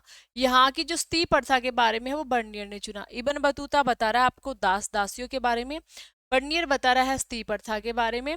स्त्री प्रथा में क्या बात है, एनसीईआरटी का यही तो वो क्या बोलते हैं कि फंडा है कि पहली लाइन तो किसी और से रिलेटेड चल रही है और अगली लाइन किसी और से रिलेटेड चल रही है। तो इसमें जो स्त्री प्रथा के बारे में ये बता रहा है कि जो स्त्री प्रथा है, कुछ महिलाएं प्रसन्नता से मृत्यु से गले लगा लेती थी। मतलब कुछ तो खुशी खुशी चली जाती थी, मैं अपने पति के साथ चली जाती हूँ, और कुछ बेचारे को जबरदस्ती करते थे। तो इसके बारे में वो पूरी एक डिटेल बताता है। लेकिन महिलाओं की जीवन स्त्री प्रथा के अलावा कई और चीजों की इर्द गिर्द भी घूमता था। इसमें वो ये कह रहा है कि इसके अलावा भी कुछ और भी समाज में बातें थी, जैसे उत्पादन, व्यापारिक परिवारों से महिलाएं व्यापारिक गतिविधियों में हिस्सा लेती थी। एक मिनट, इसमें कह रहा है कि महिलाओं का जीवन स्त्री प्रथा के अलावा भी और भी एरियो के इर्द गिर्द, मतलब और बातों के इर्द गिर्द भी घूमता था। जैसे कृषि के उत्पादन के अलावा होने वाले उत्पादन दोनों से महत्वपूर्ण था। व्यापारिक परिवारों की जो महिलाएं थी वे व्यापारिक गतिविधियों में भी भाग लेती थी। वाणिज्य विवादों की अदालत के सामने भी जाती थी। और यही चीजें, मतलब ये कह रहे हैं कि जो महिलाओं को उनके घरों के खास स्थानों तक परिसीमित तक रखा जाता था। महिलाओं को बस एक लिमिट घर में ही रखा जाता था। ये स्त्री प्रथा की जो बात है वो बर्नियर बता रहा है। स्त्री प्रथा में एक बालिका के साथ ये पूरी स्टोरी बता रहा है कि एक बालिका थी, मात्र 12 वर्ष की होगी, और उसको एक तीन चार ब्राह्मण और एक बूढ़ी औरत ऐसे मतलब दबा के हाथ के नीचे या दबा के लेके जा रहे हैं। उसका पति मर गया था तो वो जाना नहीं चाह रही थी, वो रो रही है, वो ऐसे हो रखी है जैसे कि एक मृत व्यक्ति हो, और उसके हाथों को बांध दिया गया, उसको जलती चिता पर है रख दिया गया। और ये दृश्य मैं जब देख रहा था, मैं मतलब अपने आप को रोक नहीं पा रहा था, मतलब यहाँ की जो प्रथाएं हैं उसको देखकर। तो ये वाली कहानी वो स्त्री प्रथा के बारे में स्पेशल बताता है। तो ये हमारा टॉपिक कंप्लीट हो चुका है, मुझे लगता है 1.5 घंटा के आसपास क्लासेस हो चुकी है, पर ये कंप्लीट मैंने करा दिया है। उसके बाद हम नेक्स्ट टॉपिक चलेंगे, शायद वो होगा सूफी संतों से रिलेटेड। सूफी और जो आपके इसमें हम वैष्णव है, नयनार है, इनसे रिलेटेड जो कहानी है उसमें हम जानेंगे। तो भाई सबसे पहले आपके लिए ये इसीलिए ज़रूरी है कि आपकी जो लैंग्वेज को थोड़ा सा समझने की समझ को इम्प्रूव करता है। भी लैंग्वेज जो एग्जाम में आती है वो कैसे आपको समझनी है, उसको ये थोड़ा इम्प्रूव करता है। एनसीईआरटी यहाँ से क्वेश्चन भी अच्छे आते हैं, तो वो सब आप पढ़ लेना। और आपका जो सब्जेक्टिव पेपर के लिए आपको थोड़ा लिखने की इसमें तैयारी हो जाती है, पूरी लाइनें कैसे लिखनी है, क्या कुछ किसके बारे में लिखना है, जैसे बर्नियर है, इब्न बतूता, इन सब के बारे में आपसे पूछ सकता है। ठीक है, ओके, बाय बाय।